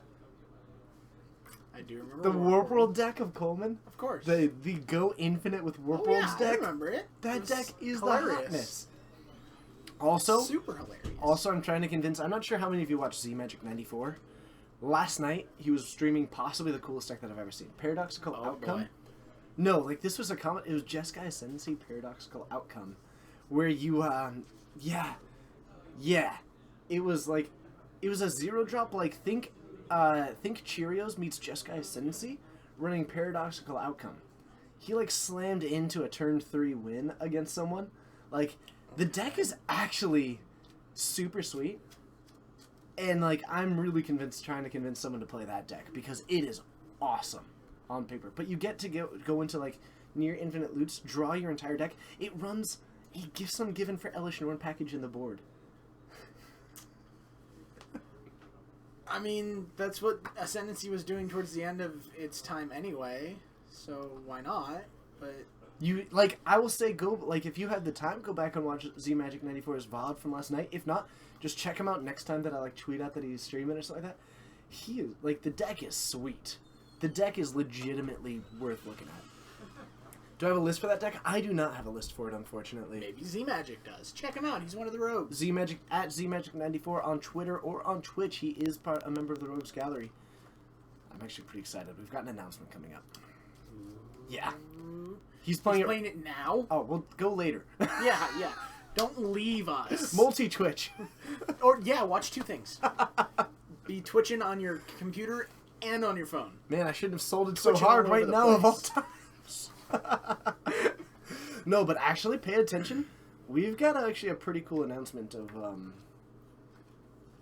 I'm not sure what I'm allowed to say and what I'm not allowed to say, but there's a cool, sweet announcement coming up. And by allowed to say, like supposed to, I can say whatever I want. But Interesting.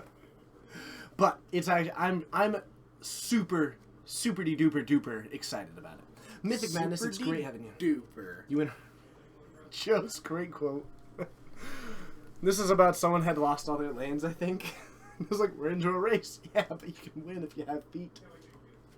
It was a great one. It was a solid one. Joe. Alright, everybody, we should be getting back to the Yeah, I Magic feel like- soon. I There's a feel lot like of we're matches not happening, but it looks like it's not going to happen. However, that means that Yeah. it's more likely to get a I'll full hop round. back out there, but I don't think we're gonna.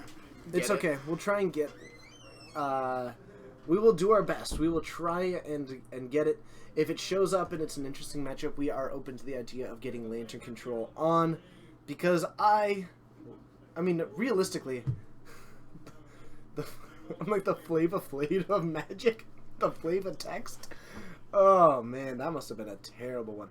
What's happening? We're getting ready for round 3 by the sound of it. No kidding, Doro. No kidding. Everybody needs a David. It's pretty amazing. But, we're getting ready to head into it. In the meantime, we're about to find out what we've got. I'm going to go to Stream Consciousness, just run a quick ad. Please do stick around. We are going to be back in just an extremely short amount of time. It's something that, you know, it's something that helps us out a lot. Todd, have a good night. But I'll be back in 60 seconds, unless you get to stay, and I'm going to be doing a Stream of Consciousness while we do that one. I'll see you all in just a moment. Alright.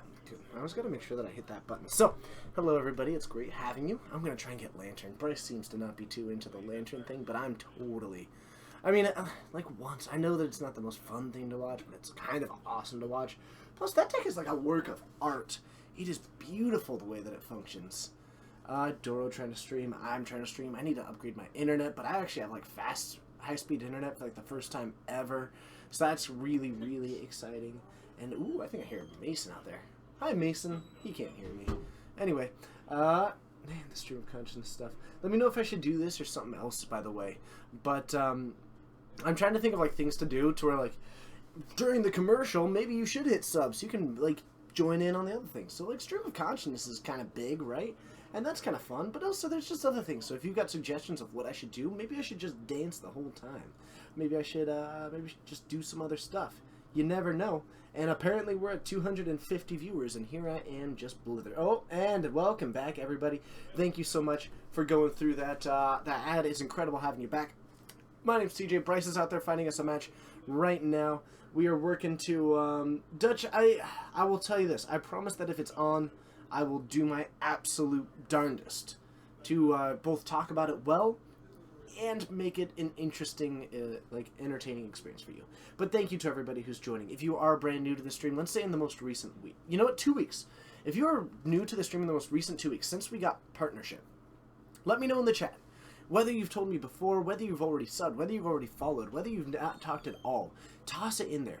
Let me just take them, I'm sure that you've all noticed at this point, but showing appreciation for our viewership is possibly one of the coolest things that I get to do here. For me. And if I can take a moment and just thank you for joining us and just being a part of this, I'd love to do that.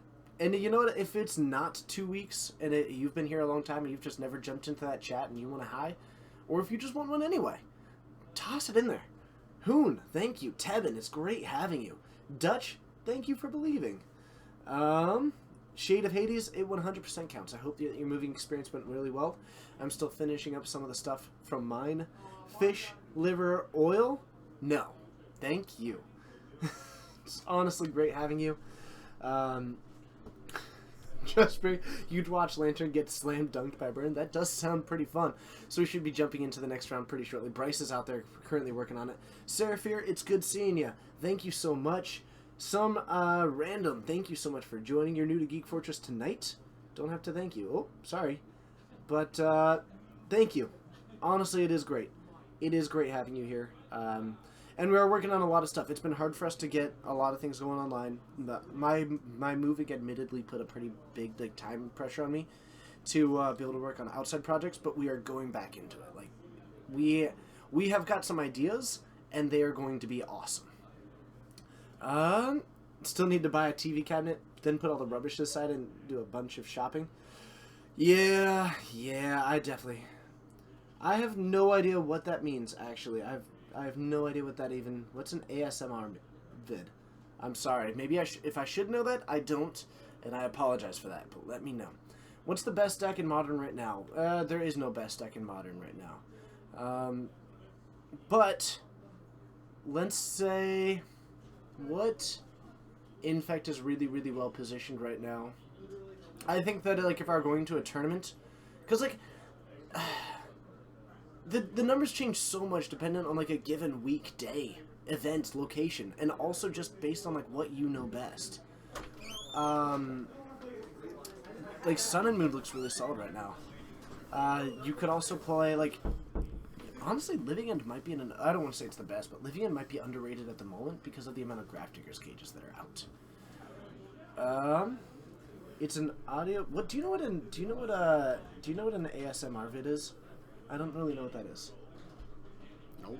Okay, good. So I'm not the only one who doesn't know. Plinks, no, we're playing actual live, realist, dealist, paper magic. The paper that you can taper with your hands, the cardboard that you can always hoard. Paper magic live here at Geek Fortress. So I have round 3. Nice. What do we got? So facing the wall is Logan. Nice. He is, as you know, on Skred Red. I am aware.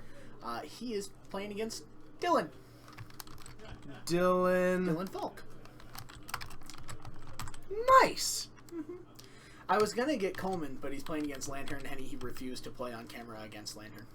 Huh. Fair enough. So. Fair enough. Actually, taking turns against Lantern might be like the worst Lantern matchup. Okay, so I don't think that there's as much rest in peace as you would think because there's not a whole lot of white decks at the moment. No one's playing white. There's less. I mean, ban Teldrazi. Right, and even then they don't historically. Even then, they're usually on Cage because they can hit it off of Ancient Stearns. Yep. Anyway, I do a 2-1 split. Autonomous Sensory Meridian Response. I have no idea what that even means, but let's head on down. Burn versus Skred. Now, I go ahead and just what's your advantage? I know what mine is. I think Burn's probably advantaged. Roll. Really? Yep. Game 1, Burn has a chance, but once you get into the post sideboard, Skred takes it over. You've got 3 Dragon's Claw on the board, plus you've got a Ray. Alright, let's head on down.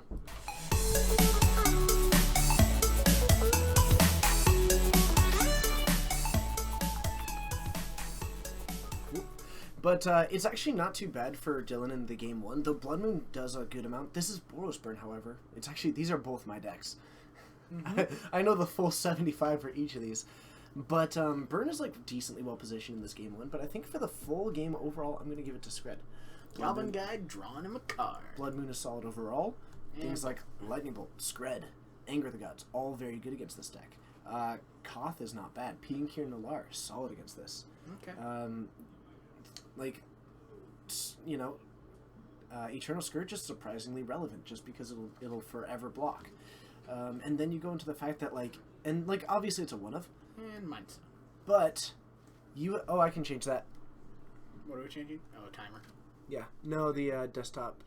Oh. Or the transition music. Oh, is it too loud? I think I can change that. I don't know. I think I may have fixed that. But we'll see. There is a one of Batterskull in the deck. Okay. In the main board. Okay. Out of the board, you've got 3 Dragon's Claws, which is not bad. You might bring in Sudden Shocks if you feel like it, but honestly, the Molten Rains from Logan, I would actually recommend that you bring them in, because when you combine that along with your Blood Moons, then it starts to become this really nice thing to possibly lock it out. That's fair. Eidolon is decent here. The big issue here is that he and Kieran get to come down and don't trigger the Eidolon. And Logan is also still at 20. That's a very big thing to note. But you're right. The Piankir Nalar here is incredible. What's he going to do? Attack with an Eidolon? No. Is Dylan going to cast burn spells at the creatures? That feels bad. Is he going to point him at Logan? He's taking more damage than Logan. Logan is at 20 heading into turn 3 against burn. Is that bad? Yes. Yeah, that's not good for the burn deck. Absolutely.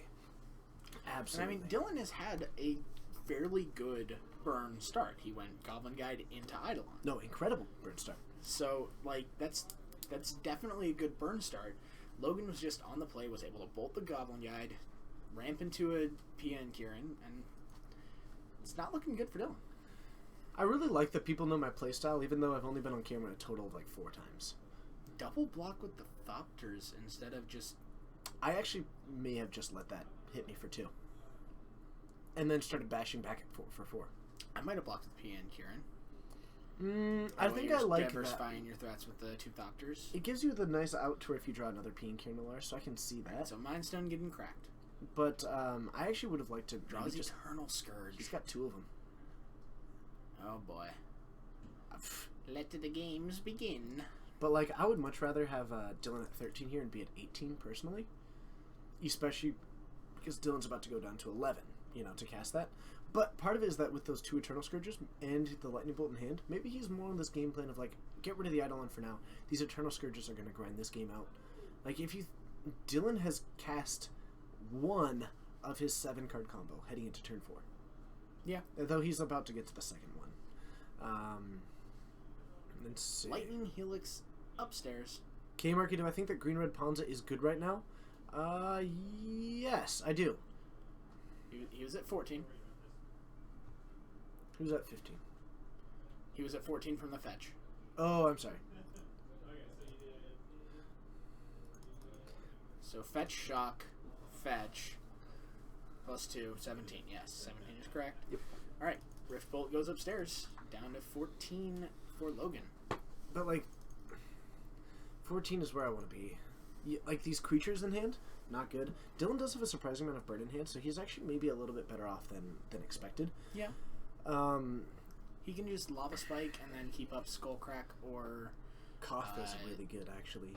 Because Koth is either gain 6 life, or just flat out win the game. Yeah, just making 4/4s that attack is pretty good. And that ult is... And, okay, gonna go with Swift Spear. And pass. Actually, I don't mind this. Dylan isn't under pressure. He can block PN Kieran and then fire a burn spell off. And he's likely going to go for a Skullcrack at the end step here. If a Battle Skull comes down, this is like bad news bears all over. Oh, it's Koth. That's also not good for Dylan. So, like, if Dylan Skullcracks, I think his intent is to block the PN Kieran Nalar. And then if he attacks all out, you take 7, you go to 10, but then you untap. Logan and you does actually have a bolt. Yes, that is true. Like, but I think Dylan's plan right now is he's got 9 points 7. of burn in hand. Down to 10. So functionally, Logan is at 5 just based on Dylan's hand. All you have to do is swing for 3 next turn with the Swift Spear, which he's not going to do this turn. But like, Dylan is not as far off as you might think. No, he's getting there. He's going to have to block with the Swift Spear though. The Swift Spear is no longer what he thinks it is. Okay, Skullcrack going up top. The only place it can go. Yes. And Bolt. Yep. And unfortunately, there's lethal on board. Ooh, there's Eidolon. Oh no, I'm sorry. There's 9 on board. Eidolon's bad. You do not want to play Eidolon right now unless you go Lava Spike into Eidolon purely for the purpose of blocking. But you're not doing anything else with it. I think Lava Spike Eidolon block the 4/4 seems fine. I mean, you put him down to 8, but then like you're not really putting yourself in a position of winning. I think that you're better off casting Lava Spike and using this Helix to surprise Logan. That puts 6 points towards Logan. It puts him down to 5. I think Lava Spike Eidolon to block is just the correct route here. If Logan casts a spell pre-combat, that actually might be totally correct. Because if Logan takes any amount of damage off of this, then actually Dylan can draw... Actually, he can't draw a win. I don't think Dylan can win. Even with the Helix, he's about to take 9. And there's no way for him to win next turn. He's not using Koth. I think he is intent.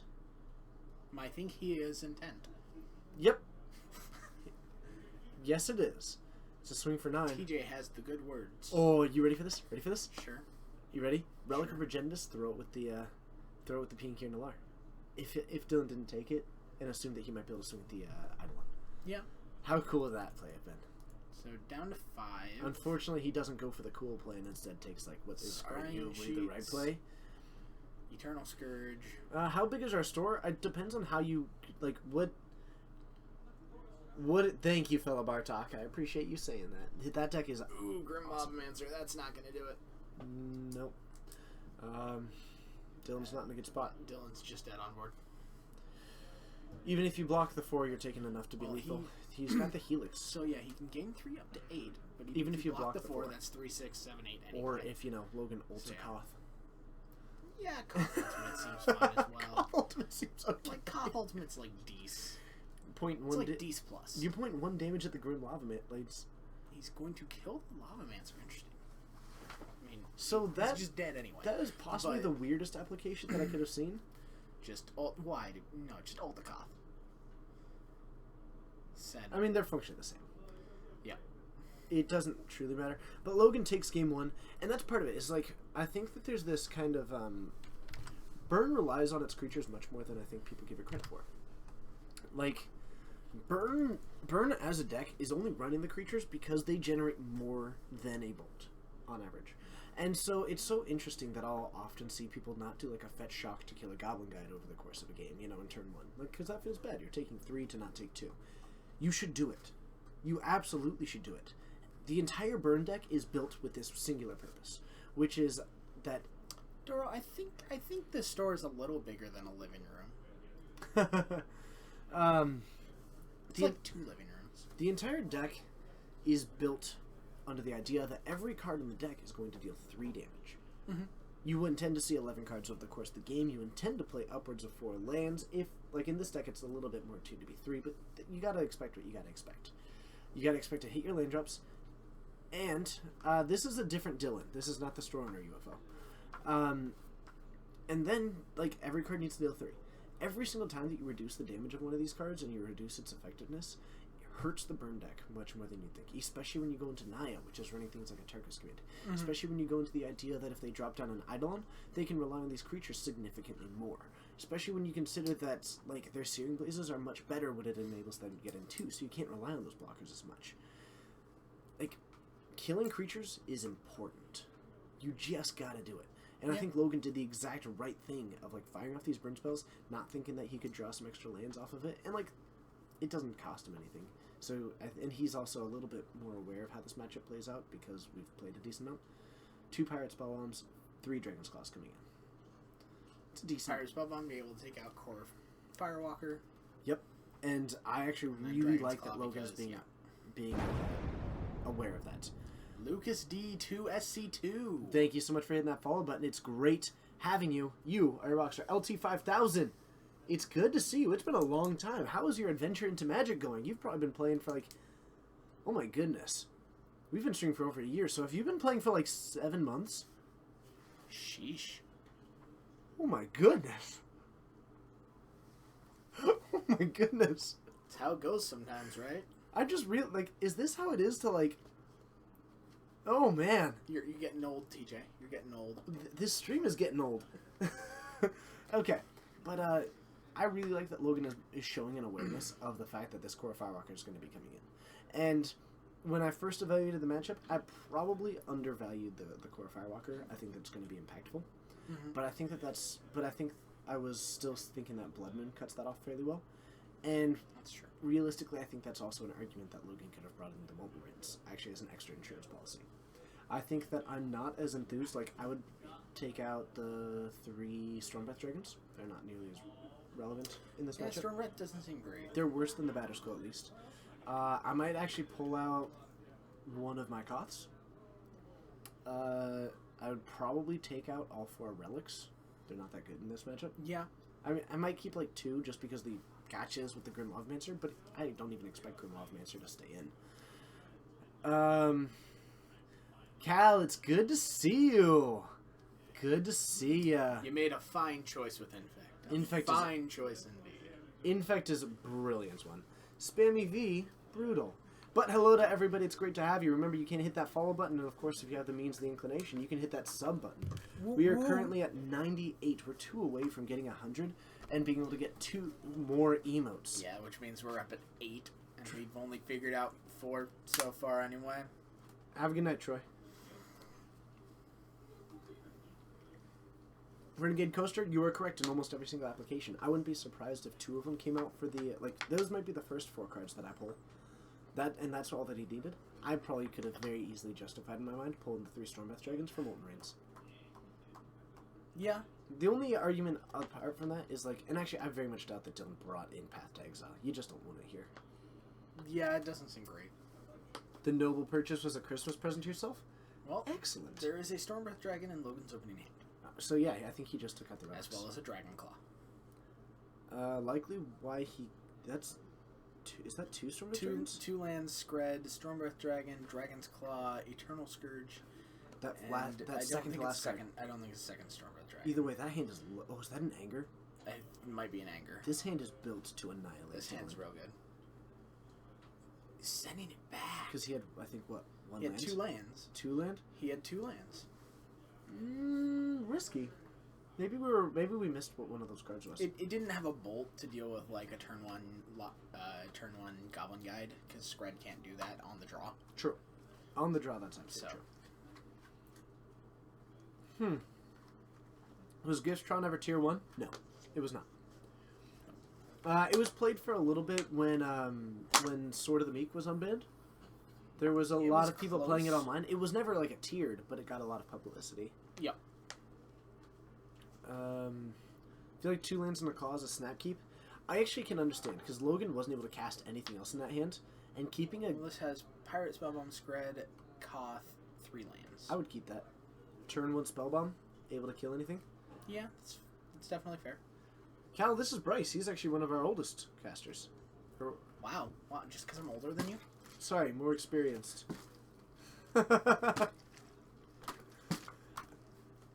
So now you can actually watch this. You know what Burn or Modern or Mulligan is. Oh, LT5000. I'm so proud of you. Thanks, Spammy V. I appreciate that. Any kind of gifts deck?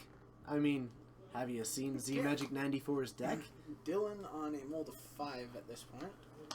And this That's is possibly a keepable 5. This is a keepable but worst case scenario 5. It's like the best / worst case scenario. If this wasn't against Skred, that's the best possible 5. If this was against Skred, that's one of the worst possible 5s. If you Yeah. Reveal a Pirate Spellbomb on top. Sure. So you've got 2 of those now? Yeah, now he's got 2 like super slow removal spells. Truthfully, he's in a bit of a tight spot. Logan's actually going to be starting off this game at 13. I'm sorry, at 14. Like, it's an admittedly problematic position to start the game off from. Logan, yeah, okay, we got that. you do take damage. He is functionally at 14, and he gets to untap and kill one of those things. So that is likely is going to take down a Swiss Spear, actually. Let's see here. Fetch, play 2 Swift Spears. Dolphin Bat, first of all. Awesome name. Swift Spears, send them. A Dolphin Bat would have such good echolocation. Anyway, thanks for joining. It's great having you. I got to agree with Jay Gross.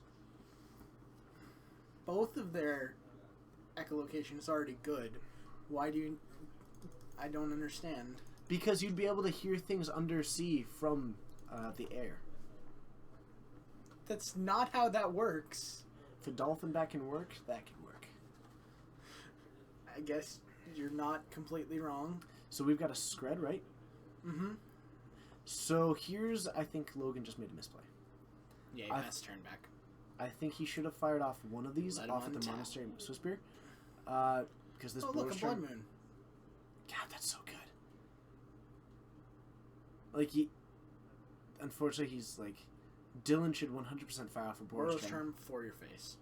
And he gets to Skred the triggers. Other Monastery Swiss Spear? You can Skred one of them, but you're still going to take damage. You're still taking 8 this turn. You're at 6. Yep. And, like, the Blood Moon is super good. Don't get me wrong. Yeah, Blood Moon's going to be good, but Dylan's going to be able to play the He needs to play an Anger next first. turn. He needs doesn't have an Anger. No, he can Pirate Spellbomb the Gout. He needs to Pirate Spellbomb probably the Monastery Swiss Spear at this point. You don't... want to die to anything else. Yeah, Pirate Spellbomb it is. And Swiftspear taken down. Let me know if we just fixed the mic. Alright. I just turned the mic up a bit. I may have accidentally turned it down while I was trying to turn down the other thing. TJ. Yeah, you never know. But I think Dylan just took game 2. And I think that partly that was just... Like, it's unfortunate, but I think that Logan just made a misplay this game. And it cost him huge. He can play Koth if he wants to. But he can't... No, Koth is a bad play right now. Yeah, Koth's just bad. He's just dead. Yeah. Bad. He can't cast anything. He has a Mountain, Koth, Blood Moon, Bolt. Like, you're dead. I mean, his game plan is to cast Bolt and Blood Moon, but he takes 4 to do it. Bolt you, trigger. Yeah. Okay, we're good. Yeah. So we're heading into a game 2. Game 3. I bet that Logan is not going to make that mistake again, though. Because, like, the situation would have been similar. But, you know, he would have been at 6, and he would have had only an Eidolon to contest with. The Bolt would have been fine. He would have been at 4. Then you're looking at a situation where the Blood Moon locks out a lot of what Dylan has for castables. He's already fired off a lot of his creature base, which is able to get through that. You start looking at a comeback when you're looking at that. But when you're looking at being at 2, and there's like it's at just 2 not against the where you're burn at. deck doesn't feel good. Yep.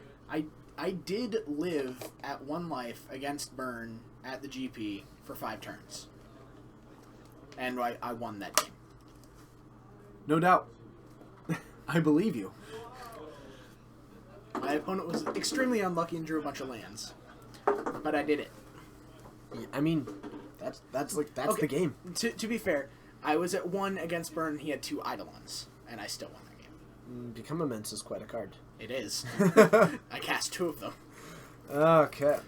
Jigos, is Skred here to stay? Its bad matchups are combo and counterspells. Is the deck here to stay? It's here to stay in the same sense that a lot of decks are here to stay. Like Bogles. It's here to stay probably at the same level of Bogles. It will be really popular, or it'll be decently popular at local levels. It'll be respectable at local levels. It'll be a fine deck to play, and I intend to keep playing it because like it's been nothing but fun every time that I do. But at the same time, there will be meta shifts that will just make it extremely bad. In a gent heavy meta, you don't play Bogles. In an ad nauseum and combo heavy meta, you don't play Skred. Yeah. I think that Skred is gonna have more situations of being better for longer than Bogles. But I don't expect Skred to ever be a deck that is like a consistent tier 1 contender. Like it's not gonna be on the same line as Burn, Affinity, Infect, Jund, Obzon. You know, it's not that. But it's a really good deck if you're expecting a lot of aggro, because you don't take damage from your own deck, you annihilate anything creature-based, and you know what, as more cards come out, it's worth looking at. Like, the only reason why it's where it is right now is because of the printing of Eternal Scourge. Yeah. That deck... Eternal Scourge made the deck do something a little more. It's a bad card that gave the deck an enormous boost. I don't know if I'd call it a bad card. It's like a medium card. Fair enough. It's a medium card. Normally in Constructed, you don't... Medium cards are bad cards, though. But, like, I agree that it's probably medium. Hopefully that answered your question. What is better, Mono Red Burn or Mono Black 8-Rec? Good night, Derek Gamble. Have a good night. Thanks Gamble, for have a joining good us. Night. Have a good night. What's better, Mono Red Burn or Mono Black 8-Rec? Well, okay, here's the thing. Mono Black 8-Rec is a fully built 8-Rec. Mono Red Burn is a budget burn. That's true. You right. So, like, I'm going to give that one to 8-Rec. Just because that I could say fully built 8-Rec is definitely better. You play mill with 4 Damnations and 4 Wraths. Do you think you could bury a Thrun? I mean, 8 Damnation and Wrath both get around Thrun's regeneration, so yes, you can beat a Thrun. You could also run to the Slaughter. No, like, you don't need to. I If know. you have 8 things that kill Thrun, you're fine. I think if you're running 8 of those things, I assume then you're not a mill I deck. assume that was a Kappa moment, but I'm not sure. I think that if you're running 8 board wipes, then you're probably not a mill deck. But, nonetheless. I don't die to creatures? That's why you like Jund Burn. Even if you hit 6 lands, you can flashback bump in the night. I'd be on Mardu Burn far before I'd I'm be on ever on Mardu Jund before Burn. Jund, yeah. And even then, I wouldn't be on Jund or Marduk. Boros Charm real good. Boros Charm and Lightning Helix and Path to Exile and Core Firewalker are all real good. They be real good cards, yo. What A-Rec build doesn't run Liliana? The ones that don't, they run Necrogen Mist instead. It's worse, but it's fine. Like, a fully built one will run Lilianas, but, like, I fully understand that not everybody wants to drop the money for 4 Lilianas. Okay, no Lilianas but Necrogen Mist. Oh, man, I didn't even notice that you said that. I just said it, but, like, look at me go. It's like TJ knows what he's talking about. And Logan going to 4. I pretend occasionally. Fun fact, Skred mulligans surprisingly well. Yeah, but he's mulliganing to 4. He's mulliganing to 4. Interesting fact, so both these guys are 2-0. Coleman and the Lantern player are both 2-0 going into this round as well. Cal, go for it. The 2 Lanterns are both 2-0? No, Lantern and Coleman. Oh, who are playing against each other are 2-0. One of those will likely be in the finals? It's very likely that the winner of this will play the winner of the other. So it could be just Burn versus Lantern. I would love that. Burn just Lantern. Lantern has gotten a slightly better matchup recently. Like, it's still worse. Don't get me wrong. It's still worse. But Glit has Crane. Collective Brutality, notably, has actually... Classic Skred hand. What it was. 1 land, 3/4 drops. Chandra, Pia and Kieran, Koth. Yeah. This is some pretty bad mulligans. Yep. This is some pretty bad mulligans. Alright. And the forest behind us? What about the forest behind us? There's no forest. There's a whale. And behind TJ is Steve, and he's shooting the whale with his new harpoon gun.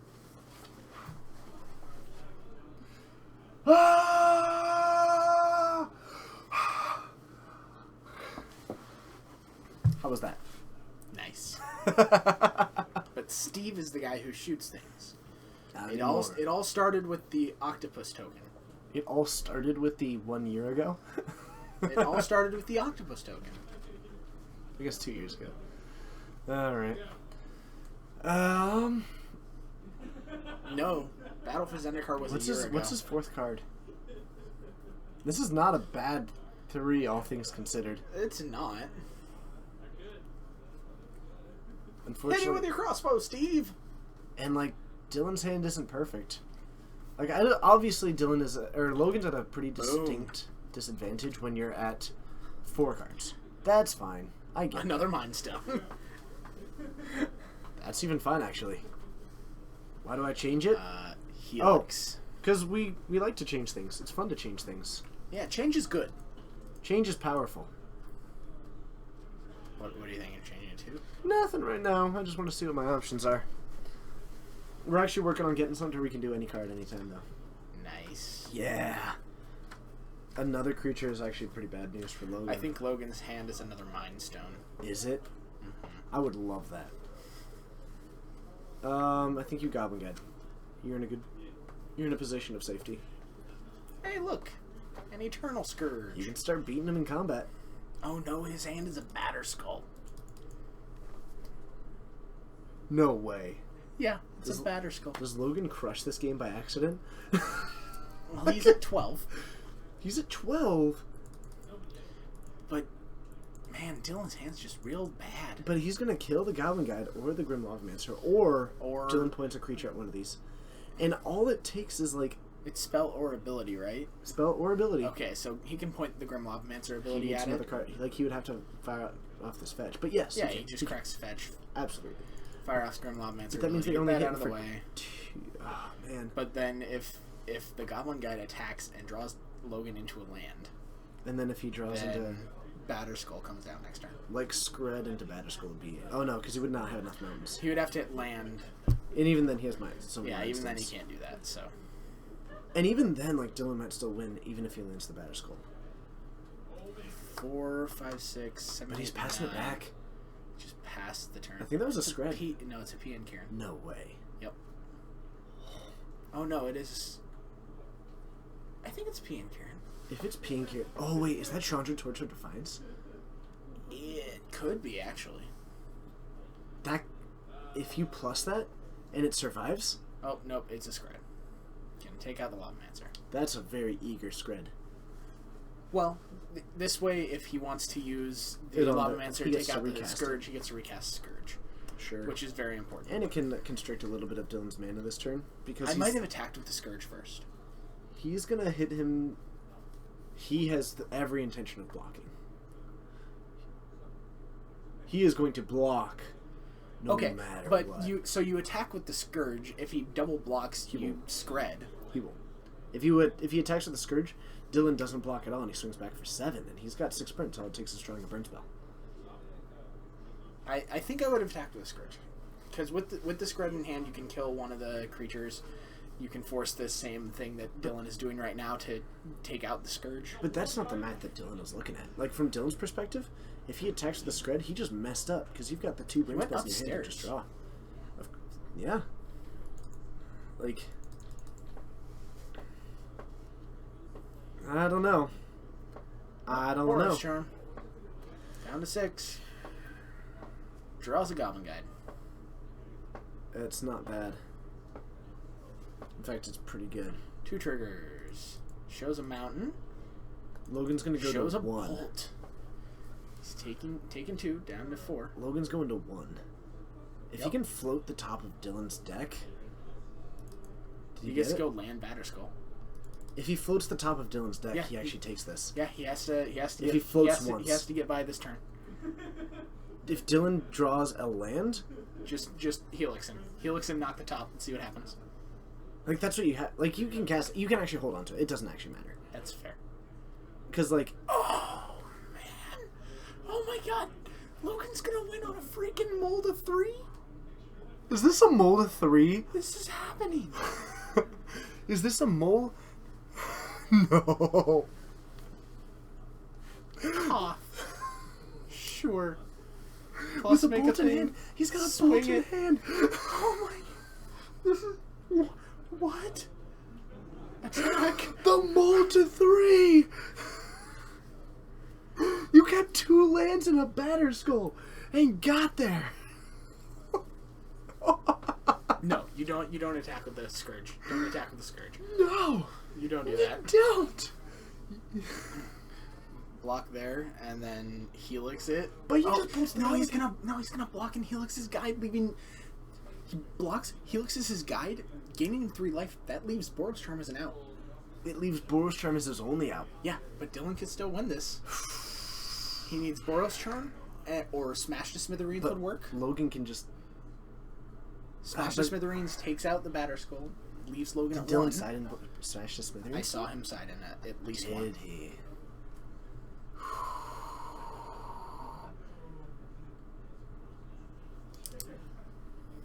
So I think Logan is deciding if he wants to bolt the Goblin Guide. As a spoiler alert, you don't. You let him gain the 3. Yep. He probably didn't sideboard in Path. But let's see what we get. Alright. On Boros Charm?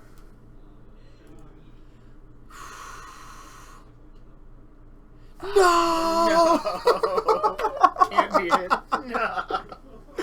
Because next turn, like by playing the Grim Lavager, you know what Logan was gonna do? Just gonna kill it. He was probably gonna suit up a mountain with a Batterskull. Oh, gross.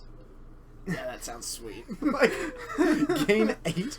Oh my goodness! Wow. Wins on the mole to 3. I told you this matchup was easy for Skred. You shut up. Oh man! Oh. That was... Wow. Oh, I love the deflecting palm for Skred. Bad. You should read Deflecting Palm and or Skred. Deflecting palm is damage that a thing would deal. Is it just to you? It is okay, just to you. Never mind then. That was for the... I don't play deflecting That's okay. palm. That was it's a terrible card. It was for the Mountains from Koth, I think. That But, I've never watched my 2 decks feud so closely. Oh man, stop fighting, you 2. You're both pretty. Ooh, that was fun to watch. Alright, we've got 16 minutes left of Magic to go. Let's go ahead and get a backup match. Let's see if there's something else. Ah, man, that was glorious. Maybe Lantern. Let's make it happen. We'll see you up there.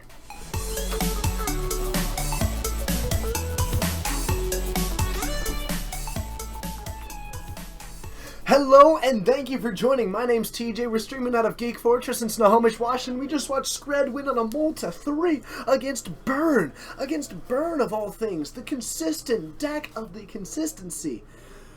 Oh man. What a way to go. Thank you for joining. If you haven't yet, be sure to hit that follow button. And you know what? If that game doesn't deserve a sub, then do it anyway, if you have both the means and the inclination. Of course, don't sub outside your means, and don't sub outside your inclination. But any support is hugely appreciated here.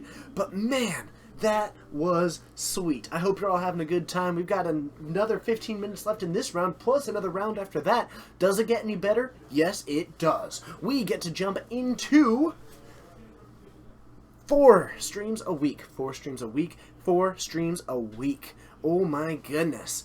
Legend of Darkness, it's good to see you. That's pretty much how we do it these days forever. But, yes, he screwed because he would gain life? Yeah. Logan was about to gain minimum of 4 life, maximum, but he was going to go up to 8 against a top-decking opponent. Logan wins that race every single time in almost every single way. And then the Koth would have ulted and then won out the game anyway. So yeah, Dylan was definitely in a rough spot. So, thank you everybody for joining. It is just phenomenal having you. Thank you, him6786. My energy is what I love. The Johnny Boy! Thank you so much for hitting that follow button. It's great having you, and I look forward to seeing you more in the future. It's going to be awesome. It's going to be great. It's going to be amazing. 4 times a week, 4 times a week, 4 times a week. Join us every single Monday at 6:30 Pacific time. The clock will look something like... Hold on, I gotta do this for you. It's gonna look down, right, and then it's gonna be like that. And 6:30. 6:30 every single Monday to join us for some of that super sweet standard. And then on Wednesdays you can join us at 7. At 7 you can join us for some awesome modern. And then of course at 6 on Saturdays you can join us for more modern. But of course there is the usual 7:30 Legacy on Fridays. We are at, oh man, I think we're at 98. I think we're at 98 subs. Is that not, like, insane? It's insane. It's insane. It's insane. It's in the membrane. So, we're going to try and get into the match for you here. We are at currently 98, and Bryce is back, which is a good sign. Got us to game 3. I see Greg moving over. Is he on that super spicy and always sweet Merfolk deck tonight? He is on Merfolk. So Nice. Greg on Merfolk up against Peter. Ooh, always an interesting matchup. Tell me a little bit of your breakdown of it. Usually it's a decent matchup for Merfolk. I agree. Master of Waves is pretty good against Jund. Yeah, basically Maelstrom Pulses, you're out. Yep. And that's a one-off, right? Yep. The Johnny Boy, thank you so much. We genuinely and truly and sincerely appreciate that. You are the rock star of rock stars. I almost put in like a Twitter handle for Peter's deck name. I don't know. At Foil Jund. You know what? I should make a Twitter handle just for his deck and Peter, go in like Peter should have his Twitter handle be at Foil Jund. Yeah. They are on game 3. Fish Liver Oil, you love our main website. Well, if you want to spread the joy, of course, anybody can go to www.geekfortressgames.com. I'm sorry, what was that, TJ? One more time. Oh, that was www.geekfortressgames.com. So that was www.geekfortressgames.com? Yes, and of course you can find our events, you can see what we'll be streaming, and you can always purchase some cards through the store. Whoo! I know, it's pretty amazing. Sweet sight. What do I... Collective. Oh. Thanks for hitting the follow button. Yeah, that's clever. Let me know where you're watching from, Collective. It's great having you. But we should head down there. Yes, we should. What game are we heading to? Game 3. Nice. Ooh, game 3. All right, let's do it.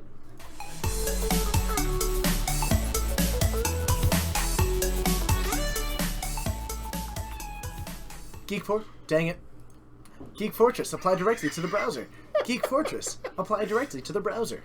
Geek Fortress, apply directly to the browser.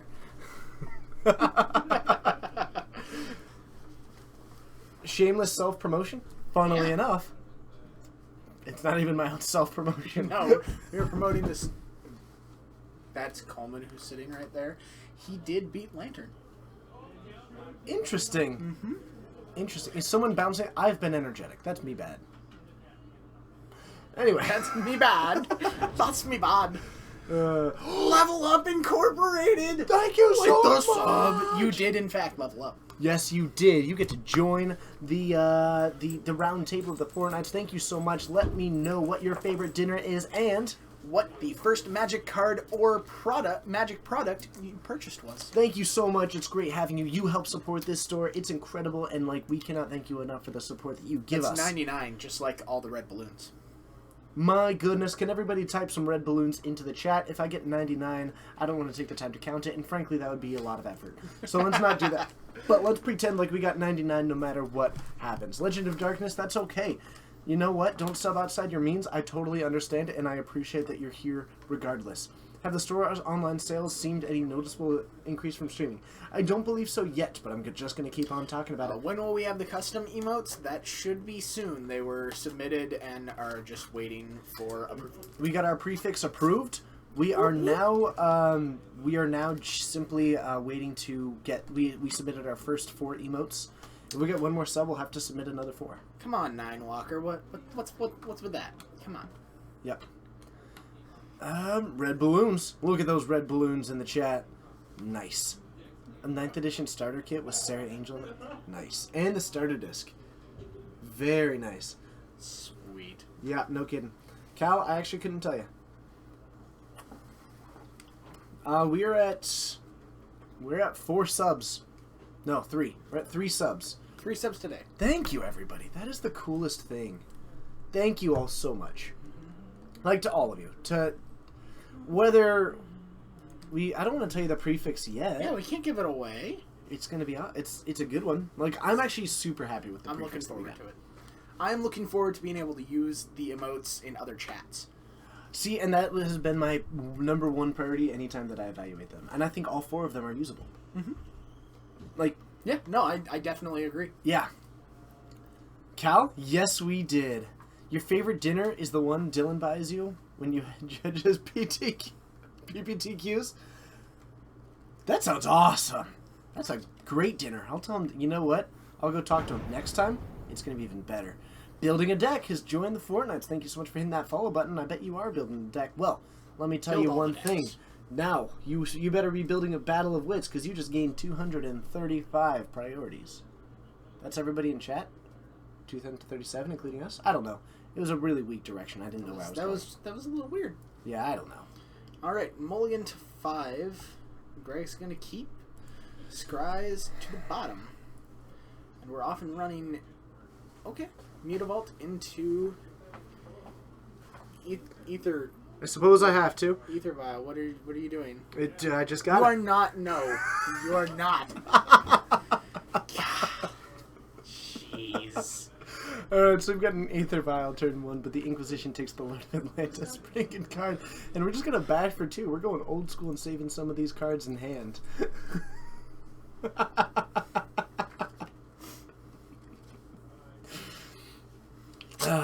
Don't encourage him, people. Come on. Encourage me. Encourage me. Alright, another Inquisition going to take the Harbinger, and all that Greg has is an island. And hope. And he's got hope. Sure. Don't you forget it. Mutavault gets in there, gets bolted. So the hope is gone. I think Greg's got another island. Nice. Very nice. You are being way too generous with my time there, dude. Whatever.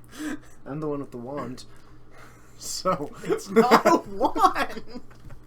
We Mutavault discussed this at length. coming in, Terminate gonna go, and so did Greg just win? I'm sorry. DJCC! DJCC! That's 100. We had that 100! Can we get that 100 hype? Thank you so much. The favorite dinner, the first product. But let's get that 100 hype in the chat. 2 weeks, everybody. And we get 2 weeks. We're already there. I'm done for a bit. TJ's going to talk take a about break. the match. Yeah, I will talk about the match. So Peter actually has a Jund Charm in hand, which is fantastic for taking out Mutavault because it's an instant speed Pyroclasm. And that's going to make Greg real sad when I know that all he has in his hand right now is an island. And he drew another island. Yep, this game's pretty well over. Jund Charm with the Pyroclasm mode. Thank you, 3 everybody. Mutavaults down. Thank you, everybody. Man. TJ might actually cry now. Peter's wrecking Greg. It's not going well for Greg. That is most definitely true. A Jun Charm taking down a Mutavault? Oh my goodness. Thank you, everybody, for getting us to 100. To the 100 who are subbing. There's to a Tarmogoyf, and now we're pretty much done. Everybody else who is just joining. Josua, it's good to see you! You get to be our 100th sub! That's actually awesome. Yo, man, you have earned yourself a hug next time you're in here. You just come up and you grab it. You just hug it. You just hug it, and I will hug it right back. Boom. Oh, cool. Dylan just now.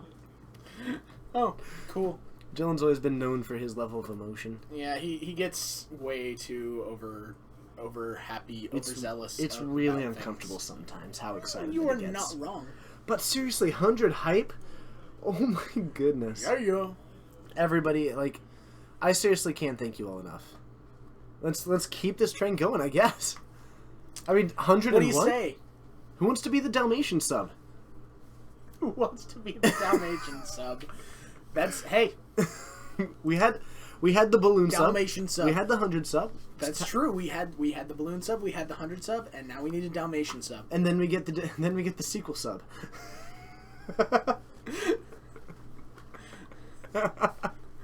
Vapor Snag. Sure. Greg is fighting. He is fighting in this game. Alright. There's a community joke in there somewhere. I don't know. 6 seasons in a movie? Hashtag. Just waiting for the movie. But Peter's, I mean... Hey, look. The same Tarmogoyf that he's cast 3 times now. I'll take a B+. Alright, so Greg's in a little bit of a rough spot. Like, he's... look, Wonderman Hub. That's kind of cool, but he didn't reveal a Merfolk. No, he didn't. What are the odds? It's crazy. Hashtag and a movie. Yeah. Like... Huntmaster of the Fells. I think this might be the point where... oh yeah, this is the point of no return. Unless maybe you, like, somehow... Okay, so we need to petition wizards. Egumdedu. Yeah, that one. Thanks so much for hitting that follow button. It's great having you. You're a rock star, and I look forward to seeing you more in the future. Thanks for being you. Let us know where you're from. So we need to petition wizards for a foil wolf token. Because Peter's got foil zombie tokens for Kalidas. He needs a foil wolf token for his Huntmaster. I'm just gonna I'm gonna use a glue stick and put a bunch of glitter on one for him one day. No, you know what? He keeps them in sleeves anyway. We just get him those inserts that Martin has. Nice. Actually, that's not a bad idea, level up ink. I will, I'll add that to the list. Actually. Big Hulk 4047, thank you so much for hitting that follow button. It's great having you. Thank you to all the people who are hitting that follow button. To the people who got us to 100 subs, to the people who are just joining us in the chat, to the people who are lurking, to the people... oh, my goodness, you're all the tip of the top. Sonori the Priest, it's good to see you. It's good to see you. Sonori the Priest, you haven't been here in a while. They've been here a little bit, but it's been a slight bit. Oh, man. It's been a hot minute since you've been here. Oh, look at that. Kira, great glass spinner. I'll have a good one. That looks so okay right now if it wasn't, Spell you know, piercing. already... Gotcha. Why not? I know that you're here, Angry. Eversteam, but he hasn't been here. Man. That was just unfortunate for Greg. And Greg is dead. Greg is quite dead. Real dead. Greg is So super that dead. means we're going to get the finals, which could possibly be taking turns against Skred Red. Taking turns wins that. Or taking turns or Skred against Foil John. Oh, is he also undefeated? Peter is now undefeated. Interesting. So actually... because Peter won when we had him in round 2. Right? Oh, we got a transition. I hit the save button too soon. I messed up! Ah!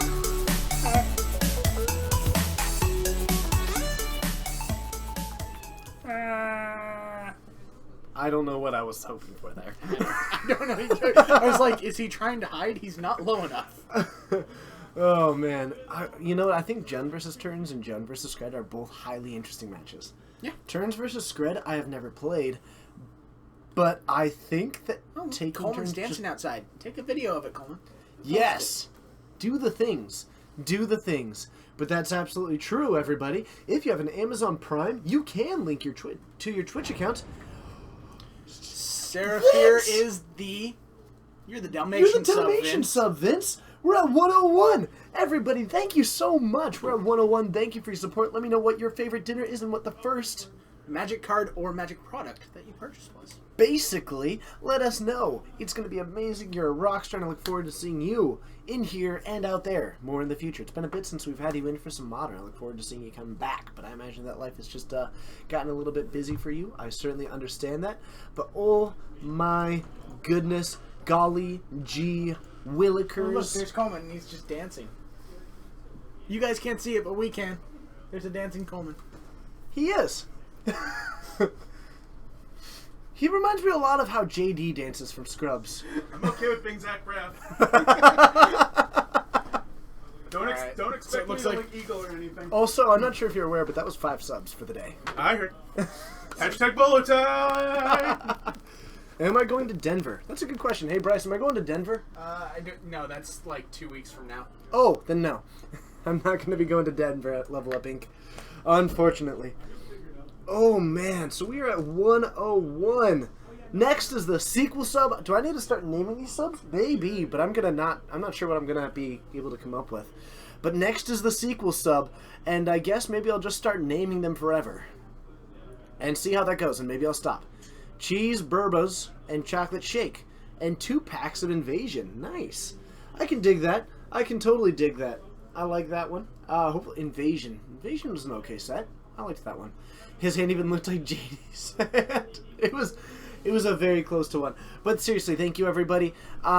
We're just going to find out what the match is. I'm going to do a stream of consciousness and run an ad really quickly so I can try and figure out when we're going to be getting the next match. Please do stick around. We've got more Magic coming at you. We're about to jump into the finals. And it's going to be awesome. So, I will see you all in just a moment. Alright, I clicked it, and now, now we get to keep going. Why do I have Parmesan cheese? Why do I have crushed red pepper and grated Parmesan cheese back here? And I don't think that I need either of those. Unless, I don't know, Parmesan cheese is kind of tasty. Maybe I do want Parmesan cheese. Either way, let's see what the top of the stack is. At the top of the stack, we've got a wear and tear. This is an English wear and tear because someone replaced, when I lent my deck out, someone replaced my English wear and tear with a Russian one. And I don't know who it was. It's the weirdest thing. But I want this one. So I'm trading for an English one. Pack Rat. Sanguine Bond. We've also got a foil custodian. I mean, I guess. Loneliest Island. Loneliest Island is a pretty sweet name, actually. USMNT 442. I don't actually know what. Oh, and welcome back, everybody. It's great having you. Thank you so much for participating in that ad. I know that they can sometimes be a little bit irritating, but they do mean the world to us just because it's something that really helps us generate that revenue to start putting directly back into giveaways for you, for the stream, for upgrades. Like, we've got some pretty cool ideas, but they aren't always cheap, and so we're going to be really prioritizing things that are low cost for high payoff. Hi, David. Hi, I hear that we have broken 100. We're at 101. That is absolutely insane. We got this Dalmatian sub. Dalmatian sub, dang. So, someone came up, how about a judge emote? We can do that. Like a call judge? Yeah. Maybe more like a judge. More for questioning judges, but still, like, why not? Is the judge bald? Like, I imagine someone with like a blonde, or maybe like, a mustache. Could we do like a could we do an old English, like the powdered wig judge? Yeah. With like a gavel just like that face, like yeah. Oh, I can imagine something out of what is it, Ace Ventura? Not Ace Ventura. Ace Attorney, whatever it's called. You guys Pirates know of what the I'm Caribbean? talking about. What? No, not Pirates of the Caribbean. They have powdered wigs. Chat knows what I'm talking about. They'll figure it out. Alright, Peter's here, fine. All right. Thank you, chat. You're fantastic. Nice. That's a good matchup. No, it's not. Coleman is not happy. It's Coleman is very unhappy. not abysmal for him. Well, see, the thing is, he beat Bernadette. He beat Lantern. Yep. Today is the day he beats Jund. True. He beat This is the day some for bad it. matchups. A dread badge. Oh, that sounds sweet, actually. What's this about Phoenix, right? Is that whatever he was referencing? I don't know. I suppose so. wasn't here. Okay, so taking turns. Now, the coolest thing about versus- taking turns, there's actually 3 Thing in the Ice in the deck. So that's he might be able to win with that. That's actually... I think actually maybe 2. But I was advocating 3 last time I talked to him. But there might be 3 of them. It's a sweet card. And against Jund, it's unfavored, but possible. Yeah, you know? definitely possible that he can win it. It's certainly not the worst matchup that he's already beaten today. So, let's head on down. Watch these finals. This is round 4. Should be pretty excellent. It's gonna be sweet. And and you know what? We'll have some other stuff to get going for you as well. We'll see you there.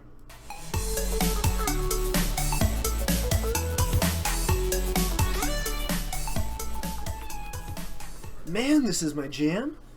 I love Necozilla. Right? Ah, man. That's my favorite song. So, we of course are going to get ready here if you want to give him the old thumbs up or... Oh yeah, I should probably do that. If you want. Alright, ooh, washer dryer, and also, I'm not sure if you were if you were able to see, but The Loneliest Island, that's actually a pretty funny name. I'm not sure if you're aware of this, but I can actually do, I can do their entire first album. I bet you can. I do not doubt that for a second. Yeah, I can't wait. Is this an English wear and tear for you to use? Yes. That's exactly what it is. Because I'm tired of the Russian one. The stupid Russian one that you had? It's not stupid. It's stupid. It's not. It's pretty stupid. That's aggressive to Russians. I'm not being aggressive to Russians. I'm just saying that having one wear and tear that's Russian and having one that's not is just stupid. Mismatching them is questionable. I mean, to be fair, your Lava Masters are mismatched. That's true. That is true. But that's because that's what they had at the time. That is also true. Okay, so taking extra turns. This is going to be a deck that, interestingly enough, turn 1, we're looking for Serum Visions. We're also looking for... Offended? See? How dare Sorry? You shouldn't have been rushing to those kinds of words. You're the worst. I know. But that's a just German the thing. actual factual worst. Bratwurst is German, Bryce. No, You're messing it up again. W-O-R-S-T, not W-U-R-S-T. It is pronounced taking turns, but this is the most clear way that when someone isn't fully aware of the deck, which should be most of you... He is going to be taking extra turns. So we have got a Dictative Prefix, interestingly enough, very light on the Howling Minds in this deck. Inquisition is looking at 2 Exhaustions or a Dictate that it can take. Honestly? It's probably Dictate. Yeah, and these Exhausts are going to wreck Peter. Oh yeah, it's not going to feel good. Like, Exhaust is so good. Coleman has to draw another land. Especially, and this is actually part of the reason we were talking about this the other day. Exhaustion is actually, the Thing in the Ice turns Exhaustion... Well, there's the Thing in the Ice. It turns Exhaustion into a true Time Warp. That's true. Into, like, you actually are being proactive, and you get to take functionally an extra turn. Well, Inquisition takes a... Peter doesn't have another land. Exhaustion, you go. Oh no. Peter draws a land. Oh, that's rough. That's super rough. Land number 4, go. I have a cryptic command. What are you going to do? Like, the biggest thing right now is that Coleman doesn't actually have a whole lot going on because losing that Dictate was big. Yeah. So he's going to be looking to draw off of this Dictate pretty fast. And cryptic? Yeah. So he's almost certainly going to just go for a counter draw because he needs to get more of these. A Dictate is insanely He powerful. could also, in Peter's upkeep, bounce the Stomping Ground draw. If he really wants to get aggro about it. I love that idea. Because you don't care about Bolt. And then it holds him to 3 mana. Though then you have to deal with hand disruption maybe. So, but it keeps him off of Liliana this turn. If Peter passes the turn, I'd absolutely do that. Dark Confidant. Do you bounce the... I think I counter him. I think you counter draw at this point. Yep. Draws a land. It's, it's not the best, but it's not the worst. He's got a storage lane, though, so watch for him to start... He just drew Time Warp. Okay, down to 1 counter on the Thing in the Ice. He draws another Time Warp. He is off to the races. I don't believe he did. He drew a 6th land, which means cast part of the Water Veil for a Time Warp. Transform. Attack you. Peter's going to 6. Yep. Just from this, because he's taking another turn. If this is a Time Warp effect, it's a Dictative Crewfix. Okay. Alright, Peter. You're at 5. How much money do you think this deck is? Not much. How to terminate. Dang it. I mean, like, Peter has Right. yet to do anything proactive. So at the end of the turn, do that, cast this Dictate, Oh, man. untap, draw 2 cards. Let's see what happens. That is with a Serum Visions. Okay. Draws a land, scries into a Time Warp and a land. Land goes to the bottom. Yep, I think Coleman's about to go off too. Land And the go. best part is that his hand is resilient to that hand disruption. Yep. So, like, Timegrave comes down, I think. Sure. But Coleman's at 20. You gotta go with. Enjoy. Coleman's at 20, and he's about to draw into the first Time Warp. There's a decent chance that he goes off. Counter onto this. Okay. Draw 2 cards. Time Warp. Thing in the Ice. So you cast Thing in the Ice, you cast Time Warp, and you hope. I don't think that was a thing. I think it was a remand. Oh, was it remand? Yeah. Okay. The interesting thing is that this is, like, the purest of turn 5 decks. Oh, no, is that an exhaustion? It is. That's Oh, beautiful. no. I'm gonna put this lovely miracle. He on gets the top of my Temporal deck. Mastery on top of his library. How fast do you think he Oh, passes he has the another turn? Temporal Mastery in hand, though. So I'm just gonna cast it. Yeah, sure. I'll take my next turn. As a spoiler alert. Miracle this. Oh my goodness. Okay, Take so he next turn takes after next this. turn already. Play He a can Miko cast. Koro. He could already cast it. Like, He gets to Miko Koro, draw a card. So they'll both draw a card. is it like that? MIKO. MIKO? Yep, and then a Howling Might as well. So he's gonna be drawing 4 cards next turn. Coleman could definitely go off here. He already did. He's in the process. Land, Temporal Mastery, but he can cast it. Yeah. So Miko Koro, draw a card, play a land, cast Temporal Mastery. Here we go again. He's gone through an amazing amount of those, by the way. He So has. actually, the Thing in the Ice is interesting because if you think about it, Thing in the Ice is there as basically Okay, a really Cryptic, good land, against aggro. Time Warp. It's And really good way against aggro Time to Warp. basically make it to where you don't actually have to awaken your part the water veils. That's Yeah. basically how it functionally exists in this deck. All right, so he does have he. Jeez, this is just there's part of the water veil. Okay, And this is game. Krufix? This is very close to game. No, this is just game. He should be able to part the water veil and then Does he cryptic have- command. he can Cryptic Command it or he can Giga Drowse it, whichever one actually matters. So Coleman's about to take game 1. Yeah, game 1 to Coleman. Cryptic command, bounce that. I will draw a card. Swing 6. Attack you for 6. You can cast Exhaustion Boom! anyway. We didn't even get to like some of the Doro, sweet this lines this of play. isn't even 2.0 speed for Coleman. That's just Coleman regular speed. I've seen Coleman play fast. It's frightening. So the Dictate gets taken. Time Warps his way, smashes face. Smashes twice with the Thing in the Ice that transformed into an awoken horror. Yeah. Though Peter kept a 1-lander Peter did keep a 1-lander. with But I maybe don't- like I what don't 2 Dark think- Confidants Yeah, I don't think it would have changed much. and some hand disruption. Like maybe he was just over. Plus, now Coleman gets to go post board and gets to bring in his stuff that he would normally have against the Jund deck. which isn't a whole lot to be It's honest. not a ton, but Like maybe some spell skites. I think he's got 2 in the board. Those might be what's coming in, and it's mostly more than anything just to protect Dictate. yeah. So, from Abrupt Decay, because like Abrupt Decay is a huge problem for this deck. But yes, Vortex Cross. You know what? I'll say you this: if you haven't yet, is this deck not a reason to hit follow? That's true. To go even further, is this deck not a reason to hit sub? Like, okay, You are not wrong. I'm just gonna toss this out. This is where I get a little bit selfless, shameless promote, right? We do something kind of awesome here.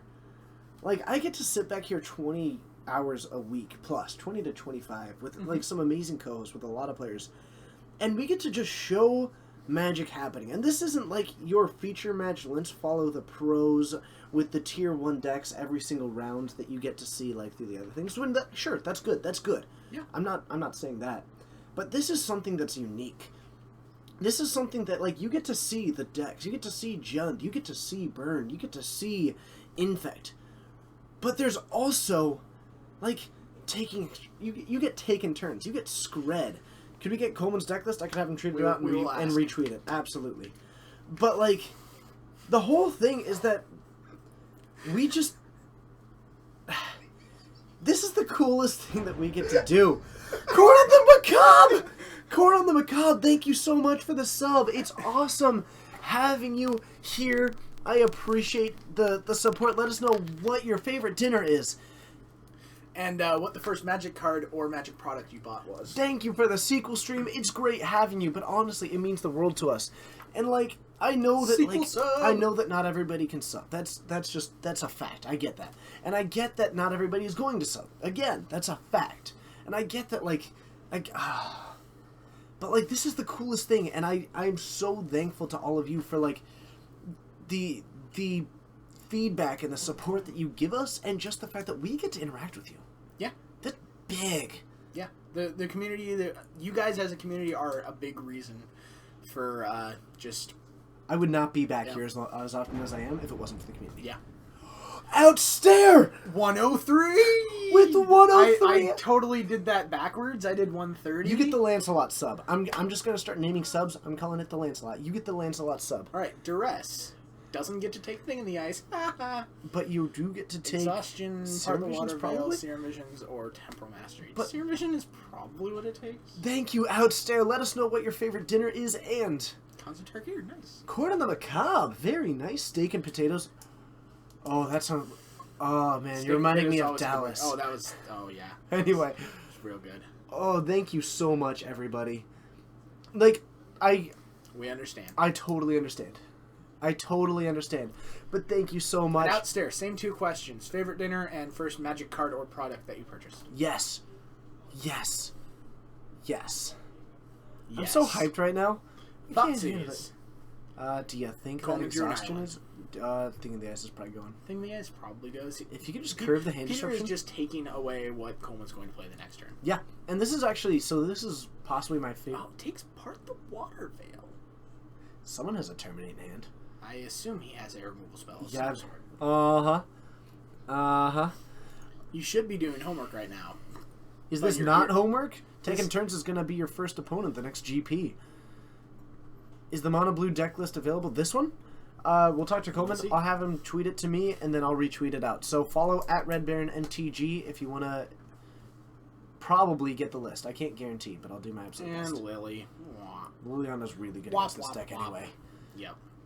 In and Out. I've never had In and Out. That's my guilty admission. You haven't had In-N-Out? I've never had You're In and Out. from California. Oh, yes.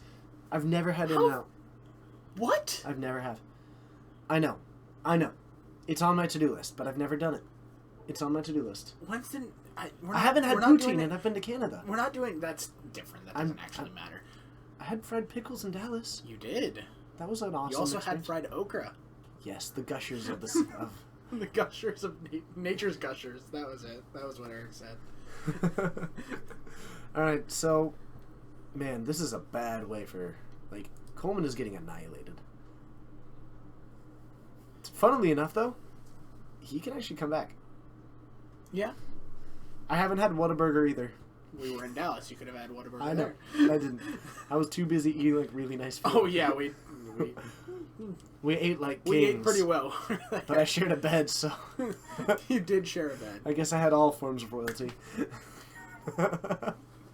Alright, so the exhaustion gets caught. And, I mean, like, he can't cast any more spells. Take it up. Funnily enough, that actually means that the Hunt Master is guaranteed to flip. Yeah. That's you mean transform? Yes, I do. Yes, I do. I have had 5 guys. I have. Giggity? Your favorite food is a Preppa with beef, and your first project was the 2001 Red and Green Beast deck from Onslaught. Nice. Very nice. Alright. In-N-Out is also very, very cheap. Ooh, Coleman drew Miko Koro. That's not bad. He's at 8, though, and he's going to be taking 6. Like, sure, he's dead, but, like, at least he's a little bit better off. I have a Colgan's man. Alright. Game 3. Yes, Peter uses a regular rando deck box. Not rando. It's a Force of Will one now. It used to be much more rando. Sure. And only single sleeves his cards. But his foils are pristine. Like, he actually goes for those ones because those deck boxes have the least amount of wiggle room. Mm-hmm. You wish Peter had clear sleeves. So people would think that he's playing sleeveless. Sleeveless foils. Everybody, it is so amazing to see you all. I just realized that there's 260 of you out there. My name's TJ. I'm Bryce. We're streaming out of Geek Fortress in Snohomish, Washington. We do it 4 times a week in the lovely Pacific Northwest. All times are Pacific time. You can type !schedule. That's more than 3. Yeah, it's basically a better bolt for streams. It's like the Boros charm of streams. Yeah, that's... Yeah. How charming is that? I know. That was weak. Coleman is not using Snapcasters. Card's not good in that deck. Who is that?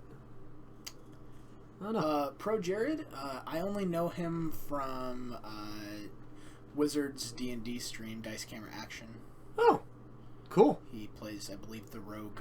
Nice. Very cool. All right. An A+.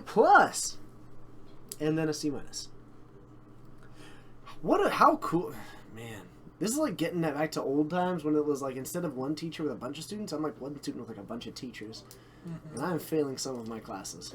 You're not doing well in some cases. Yes, I'll have to get a report card signed by my parents. Alright, so Coleman gets to be on the play, which is probably important. Dead Joker Pool. Thank you so much for hitting that follow button.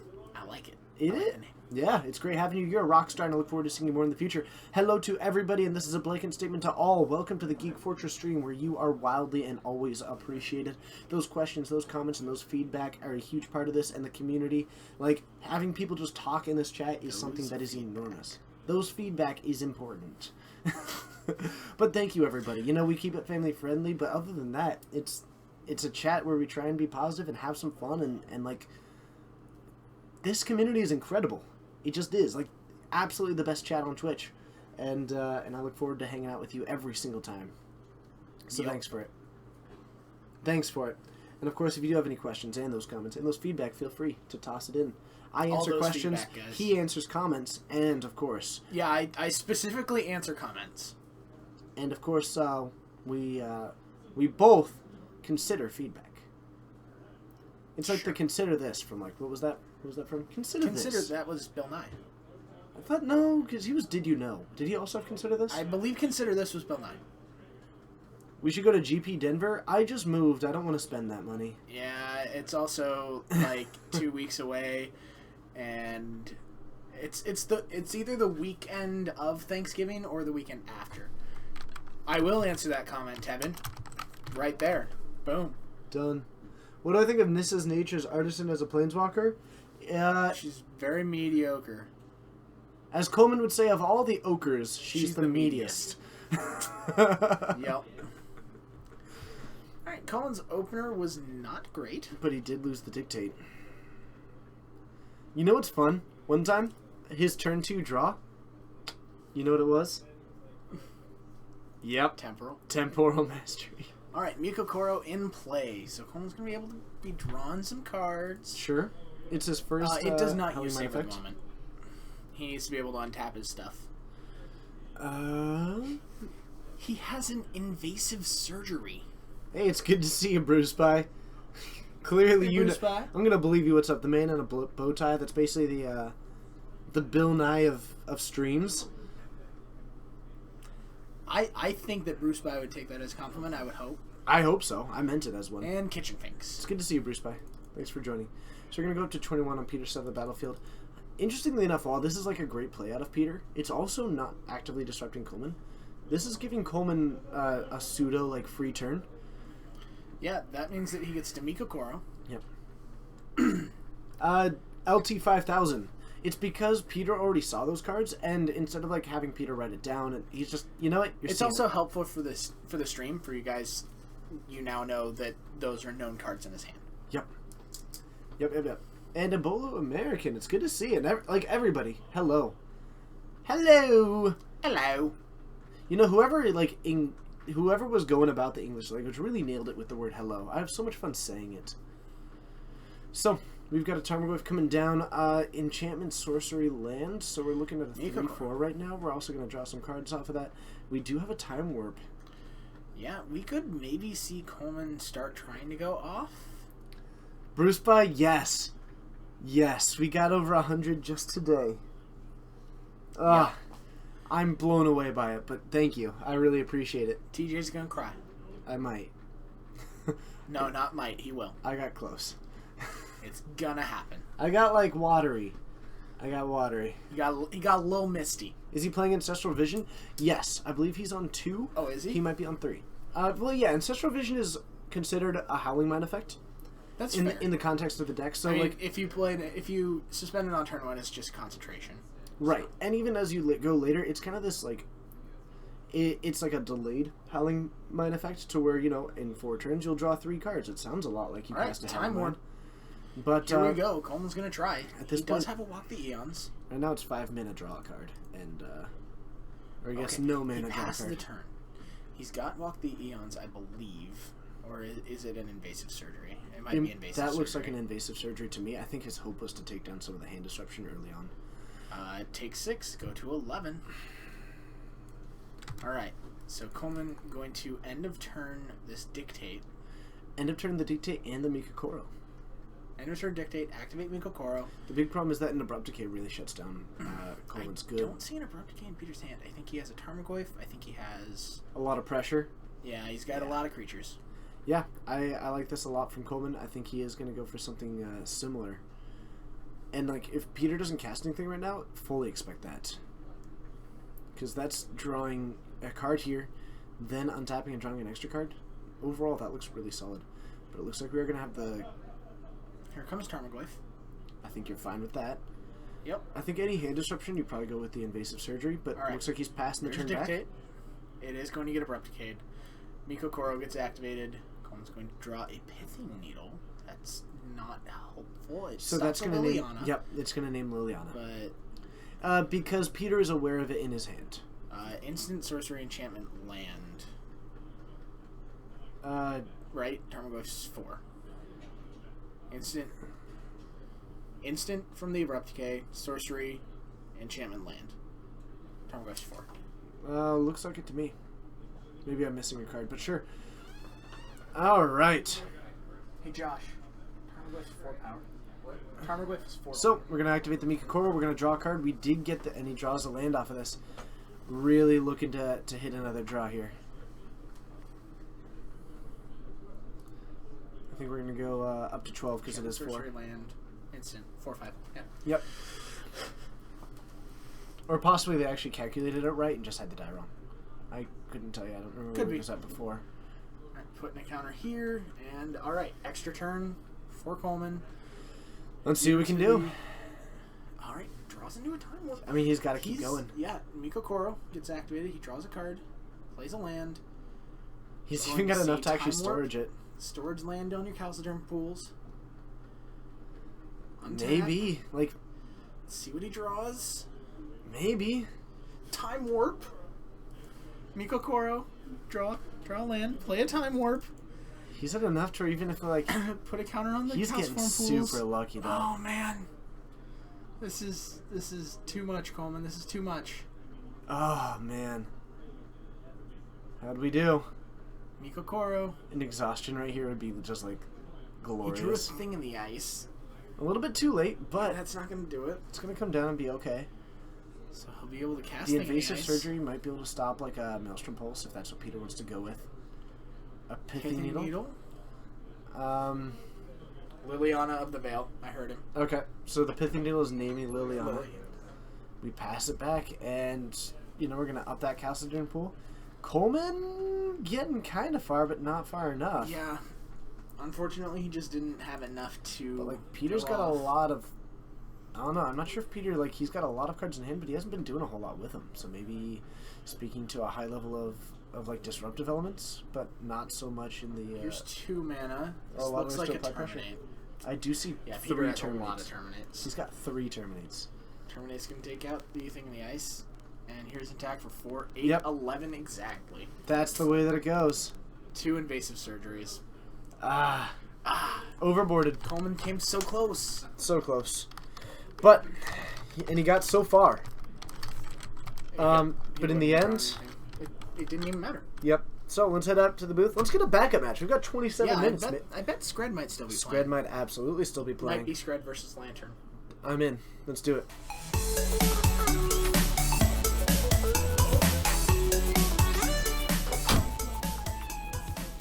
Hello and thanks for joining. My name's TJ, the Red Baron MTG, joined today by Bryce, who of course was named Twin Out when it was legal, and much more aptly is named Twin Out now that it's gone. Can we get a deck list for the taking turns? Hey Coleman, can you tag me in a tweet of your deck list? What? Can you tag me in a tweet of your deck list? It's like the same list I've been playing forever. I know, but people are asking. Alright, we'll see what we can get. We'll see what we can get. So, the win count of the turns deck is infinite turns, so how exactly is that achieved?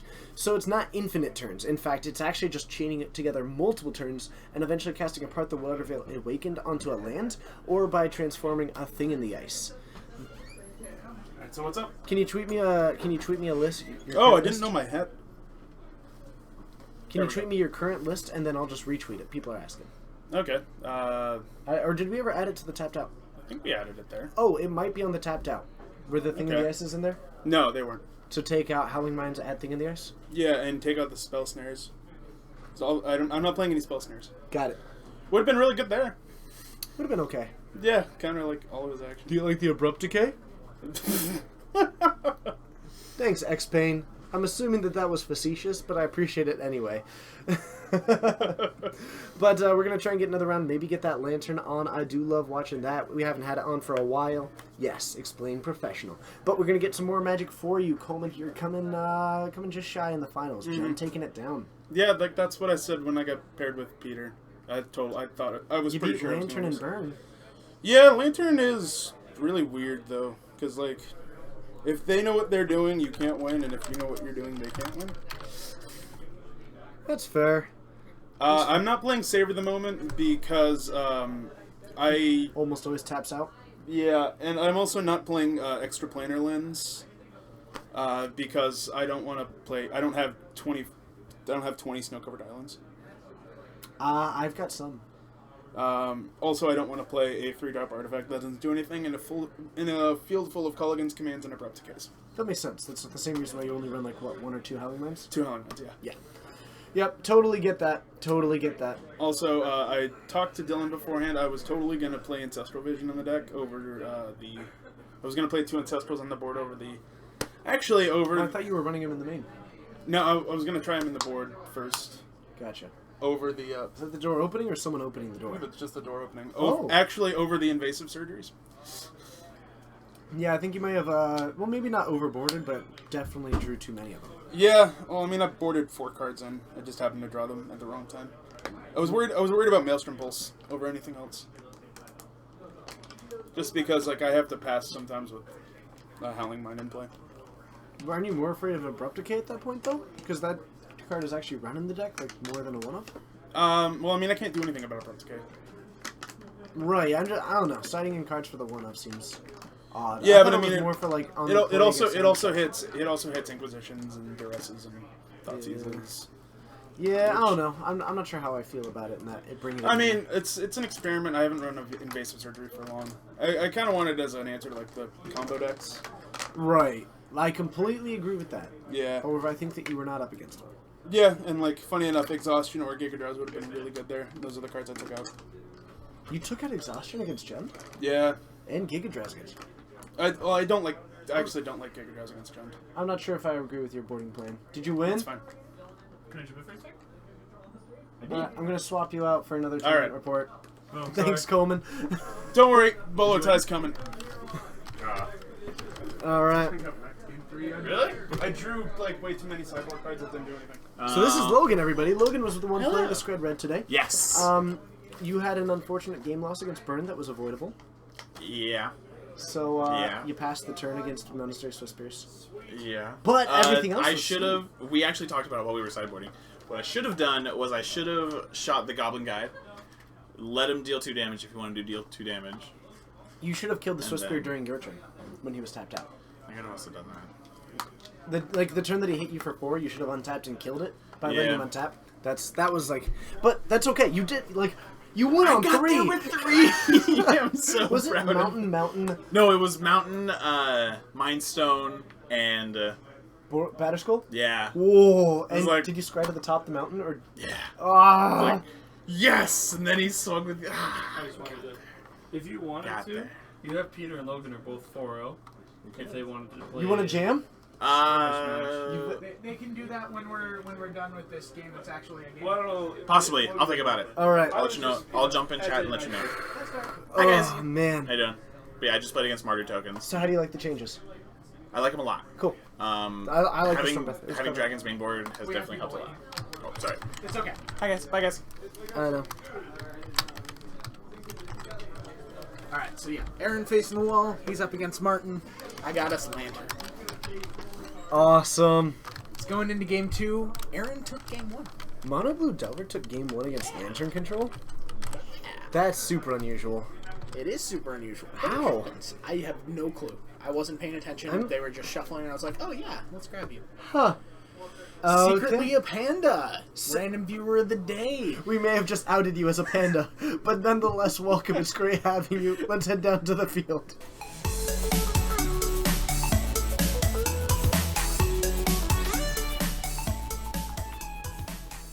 It does not run Dragon Master Outcast, to answer that question. No, it does not play Dragon Master. In fact, it will never. Here's your burn deck back. Yay! So you can replace the wear hair. Yes, I will. Yes, I will. So, Mono Blue Delver versus Lantern Control. I gotta say, I'm 100% in the camp that, like, this deck is in the favor of Lantern Control. And Snaring Bridge is quite a good card against a deck that has no actual way of removing it. Maybe. Yeah. And, like, there was no mainboard Hercules recall. I'm just a little bit surprised that that's the result, but well done by Aaron on that. An early Delver and out controls Lantern? It's so hard to do, Maybe? though. It seems like the most likely route, but tough. and Snaring Bridge is quite a good card. Alright, Ancient Stirrings is Martin's turn to play. Off of the Llanowar Wastes. Yeah. Going old school. It still gets played a bit. It's a good combo with, like, double Sun Droplet. Yeah. So, So, like, ping myself, gain 2 life. what else? 4 emotes incoming? Yes, we do have 4 currently being reviewed. So, gets another one. We do have the Pixis of Pandemonium. Actually, this is not a fantastic hand, though. This is a lot of land and a Pixis, and I think that this hand really relied on the Ancient Strings more Yep, than Ancient anything. Strings is here to fix it for him. And I do see the bridge, but he doesn't. It's going to take a it. Lantern instead. Just try and fix the draws more than anything. No turn Yeah. one Delver is pretty nice. If you're going to drop in Pixis or you're going to drop in Lantern, I'd like dropping in Lantern. I think Lantern comes down first. Yep, because then you at least have the information. Dark Slick Shores. It's probably for Glintnest Crane, right? Yes, it... JFJ Fish. Thank you so much. Fish. It's awesome having you. You are a rock star and an amazing person. And I look forward to seeing you more in the future. Thanks for hitting that follow button and joining us here at Geek Fortress. Whoop. Man. And we reveal... So that's a Flying Man. A Gear per Aether Grid is actually the draw here. That looks really good against this deck. Yeah, Gear per Aether Grid seems like it's a pretty good card against, you know, a X1 bunch of the deck? X1s. Yeah. Yeah. Yeah. I wouldn't play it yet, though. That seems super... I would play down the Pixis of Pandemonium and the Codex Shredder in a heartbeat. Pixis? And, like... Pixis? Pixis. Pickles? Piccolo. I like this a lot. I may have actually put down the Academy runes this turn. Alright, Aaron gonna get aggressive. Snapcaster Mage. I mean, like... Draws a flying. The thing is that, like, Martin isn't under any pressure right now. And Martin doesn't care about a Snapcaster Mage. He can take 2 and then play Gear per Aether Grid if he would like to. Sure. Or eventually, like, honestly, Martin might just mill this Abrupt Decay, because you're exactly correct in that the Gear per Aether Grid is going to be better. It depends on how Aaron plays this turn, because if he does not tap out, 100% that's the route that Martin's going to take. Fish, yes, this is just a bunch of Modern games. This is Wednesday night Modern at Geek Fortress. Yes! We have another night we do Modern. TJ, what is that one? Well, of course, you can join us every Saturday at 6 Pacific Time for usually 5 rounds of Modern. Ooh. And, of course, you can join us Mondays at 6:30 for Standard and Fridays at 7:30 for Legacy. Thanks so much for hitting that follow button. Any questions, any comments, any feedback, always more than welcome. Family-friendly, recommended to the point of being a rule. Yeah. Just as a heads up, I know that it's not super common on a lot of streams. That wasn't directed at you particularly. It's just a general PSA. Yup. So a Thoughtseize. I actually love the Aaron's Thoughtseize here. going to draw a card off the Ninja of the Deep Hours, draws into The Flying Men? the Flying Men Don't care. because the Disrupting Shoal got milled. Mm-hmm. and flying men gonna come down. Yeah, so the flying men is just a 1/1 for 1 with flying. 1/1 for 1 with flying.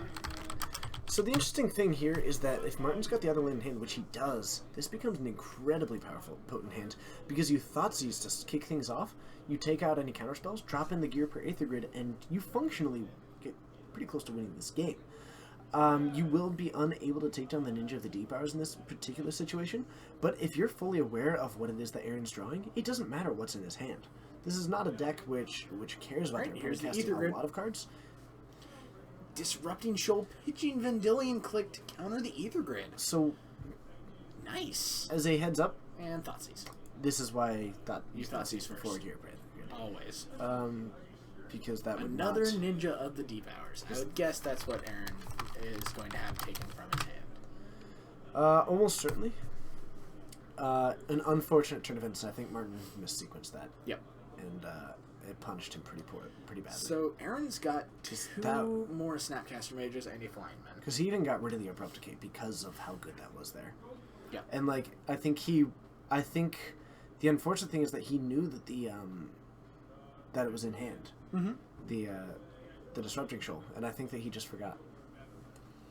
Alright, so it looks like Codex Shredder might take out the Spell Snare that Aaron has. I don't know. The Beca- deck doesn't it- run a ton of them. So it counters the Spellskite that is going to be able to block the Ninja of the Deep Hours. Ooh, that was fun. Maybe, I don't know. I might have milled Spellskite before I milled that card.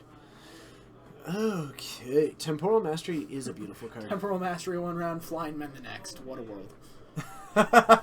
You could say it's a Warp World, Coleman, and maybe you bring that back. So we're down to 11 after these swings against Martin. That Thoughtseize, of course, put him down to 14, and then a swing for 3. Doesn't look like we're actually going to be putting this in, so Aaron's got something to do with his mana. Yeah. Cryptic Command, maybe? Well, it looks like he might be considering casting the Flying Men, and then also then thinking about having Snapcaster and Spell Snare that he can just play a Flash Bear and then Spell Snare. Yeah, that seems reasonable. Hey, Coleman, do it. Play Warp World. Actually, I want you to play Warp World again. That deck's hot. Yeah, do it. Codex Shredder, get rid of that one. Not a super relevant card right now. You don't want the land, so let's exile Grixis. both cards face down. Oddly relevant. In Academy Ruins, honestly, we might get the Upkeep mill. Upkeep Pixis. Yep.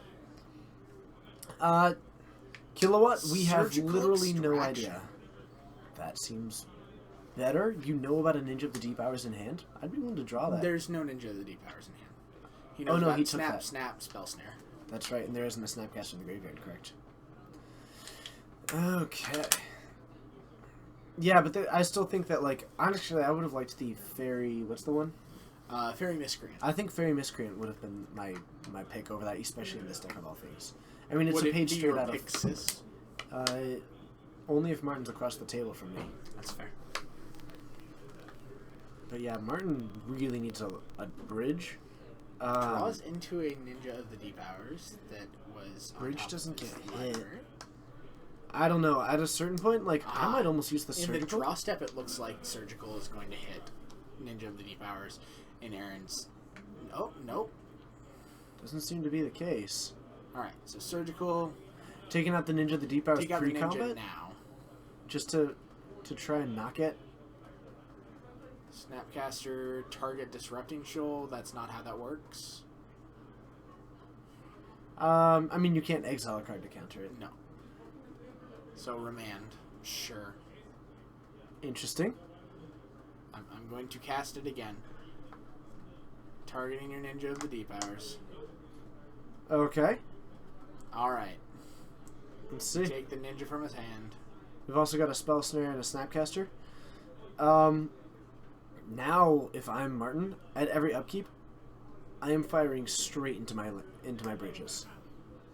Yeah, you're digging for bridge now. Like, I am 100% going for, yes, those are Flying Men demo. Yes, they are.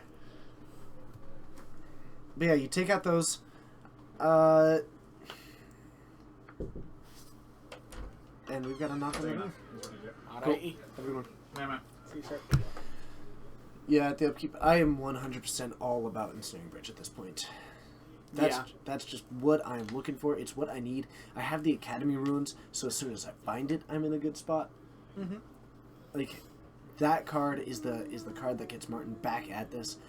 I would take a Gear Parade through it. Sure, why not? But, like, Martin's on a 2-turn clock and in trouble. You don't have attack for 4. a lot of time. Ninja's going to draw him a card. Echoing Truth is on top of Aaron's library. But that's going to go away thanks to Grixis.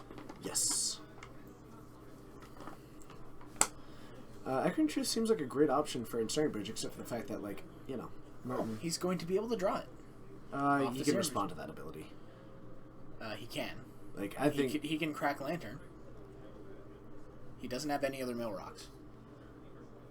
Both of them are tapped right now. He's not... You know what? He is going to crack the Lantern. Yep. Well, see, the nice thing here is that the problem... technically, he can go to 1, right? So here's the thing. He just mills himself. The problem is that the Pixis is a mystery, so he's going to fire off that one first because he knows what it is. Hit the other one. If he mills it, he then uses the Academy runes in the upkeep to put it on top of his library. Yep. Draws into it, and then tries to cast it the following turn. If he does that, he survives at 1, in theory. Yeah. And then Aaron does not have a whole lot of ways to reach around that. Talk about a super deep line, though. But I think that's what you gotta do.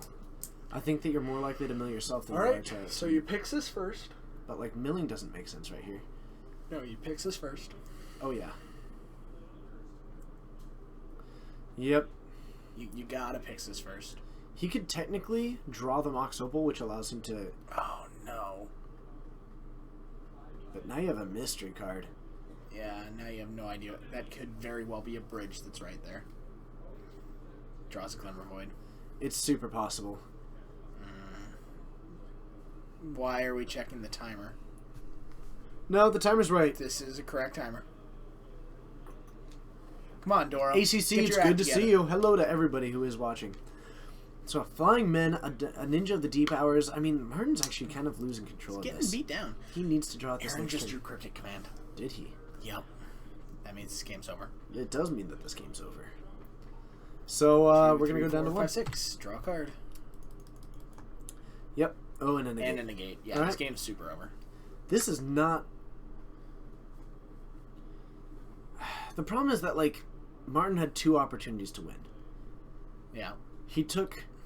I think that he should have taken an Ensnaring Bridge. I don't think that he really cares about what Aaron is drawing if he lands an Ensnaring Bridge in this matchup.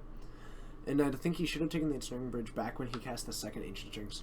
Mox Opal. And even more, like... something that we can even... He can crack the Pixis. If there's an Ensnaring Bridge there, he can crack the Pixis. Pixis cost 7.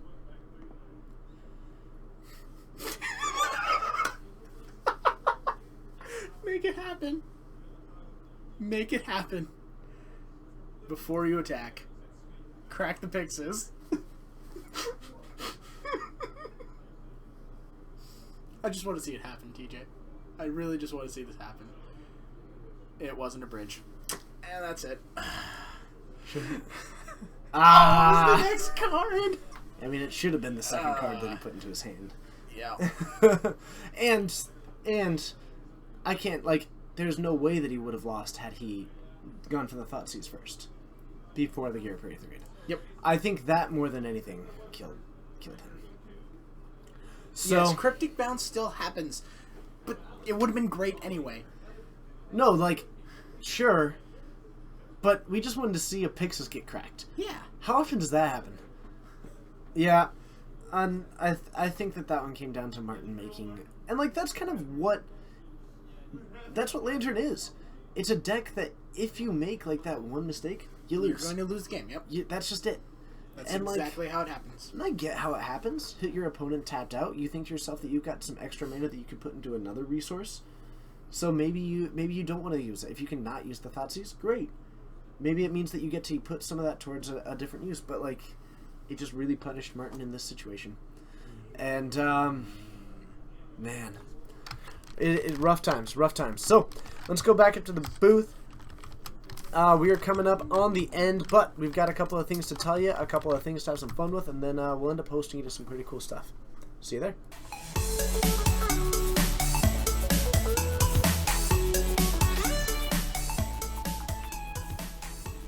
Hello and thank you for joining. My name's TJ. I'm Bryce. And we're streaming out of Geek Fortress in Snohomish, Washington. We just had 4 rounds of Modern. Unfortunately, we do not get the Super Finals. One of our players did have to take off. But stick around because 1, you can hit that follow button. 2, you can hit that sub button. 3, you can join us in the future for our 4 different streams. 4? Am I on 4? 5? Well, 4 different streams. 5. Oh, 4, you can join us. 3 was 4 different streams. Yes. 4, you can pay attention to the Rogues Gallery. You'll see it in our names. All kinds of things. We've also got a pretty cool announcement, so check out at MTGO Rogues, in addition to at Red Baron MTG, in addition to at Twin Out. In addition to that, we're about to host you over, but how do people feel about just a final end ad before we host over? I'm not thrilled with it, but if enough people tell me to, I'll consider it. But mostly, we're just winding it down, and then we'll end up hosting over to, I think, the bus. Yep, we're just gonna send you on to Desert Bus. The Alpha XY. It's Desert good to Bus see you. for Hope. This is their 10th year. It's been a lot of fun so far. And it's just on the Living Ready Run page. Isn't No, it? it's Desert Bus. Oh, it's Yeah, they it's actually have Twitch.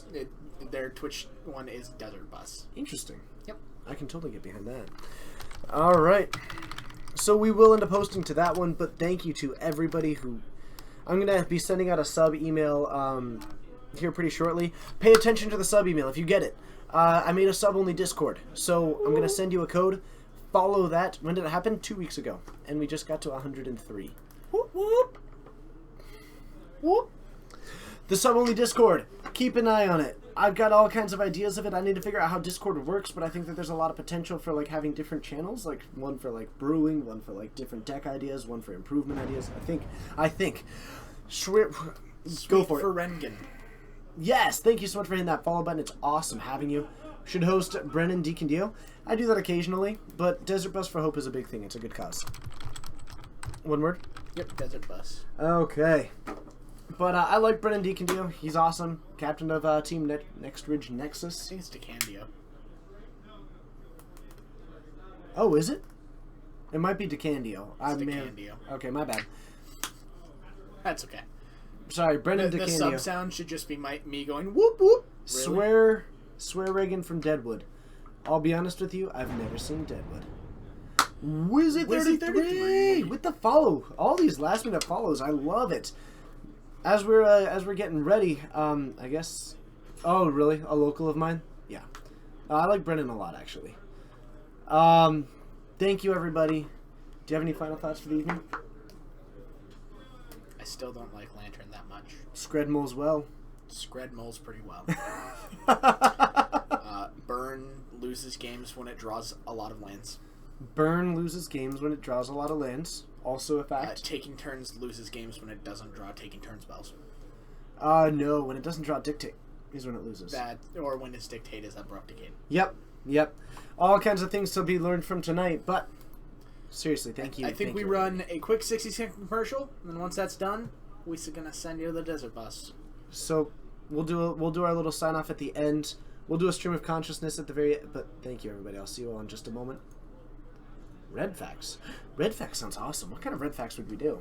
Red facts? I don't know. Well, we could talk about just like red cards and I do like red cards. Facts about them. That such also as makes sense. In order, am I not actually on a commercial? I don't know. Try clicking it again. I think it's already going. I don't think so. I think so. Yeah. There we go. Yeah. See, we totally are. Okay, we were already going. I don't know. Who knows? We don't know anything. Seriously. Like I'm so excited though. I'm things. thinking that we're thinking about hanging 2 cameras from the ceiling to have 2 feature tables. Ooh, I like that idea. Yeah, or doing an extendable bar to where it folds down and then has a fold down to where if we only have one, then it folds out into the other one to have a support system. So that's a little sneak preview of getting a second feature table. Yeah. But I think our most feasible one is to set up PVC pipe that has retractable, so we'd set up the Craigs. So that when we're not streaming, we can crank them up and they'd be above like reach height. And then when we're streaming, we just extend them to their full length. And then they should be like right at the perfect height and wouldn't have to deal with as much. Commercial's done. Oh, hey, Have fun everybody. at Desert Bus, everybody. All right, from all of us here at Geek Fortress in Snohomish, Washington, whether it's good morning, good afternoon, good evening, or good night, my name's TJ. I'm Bryce. And you are all amazing, and I look forward to seeing you more in the future. Stay incredible, and keep on casting those red spells. Enjoy Desert Bus. Yes! Yeah, that went really well.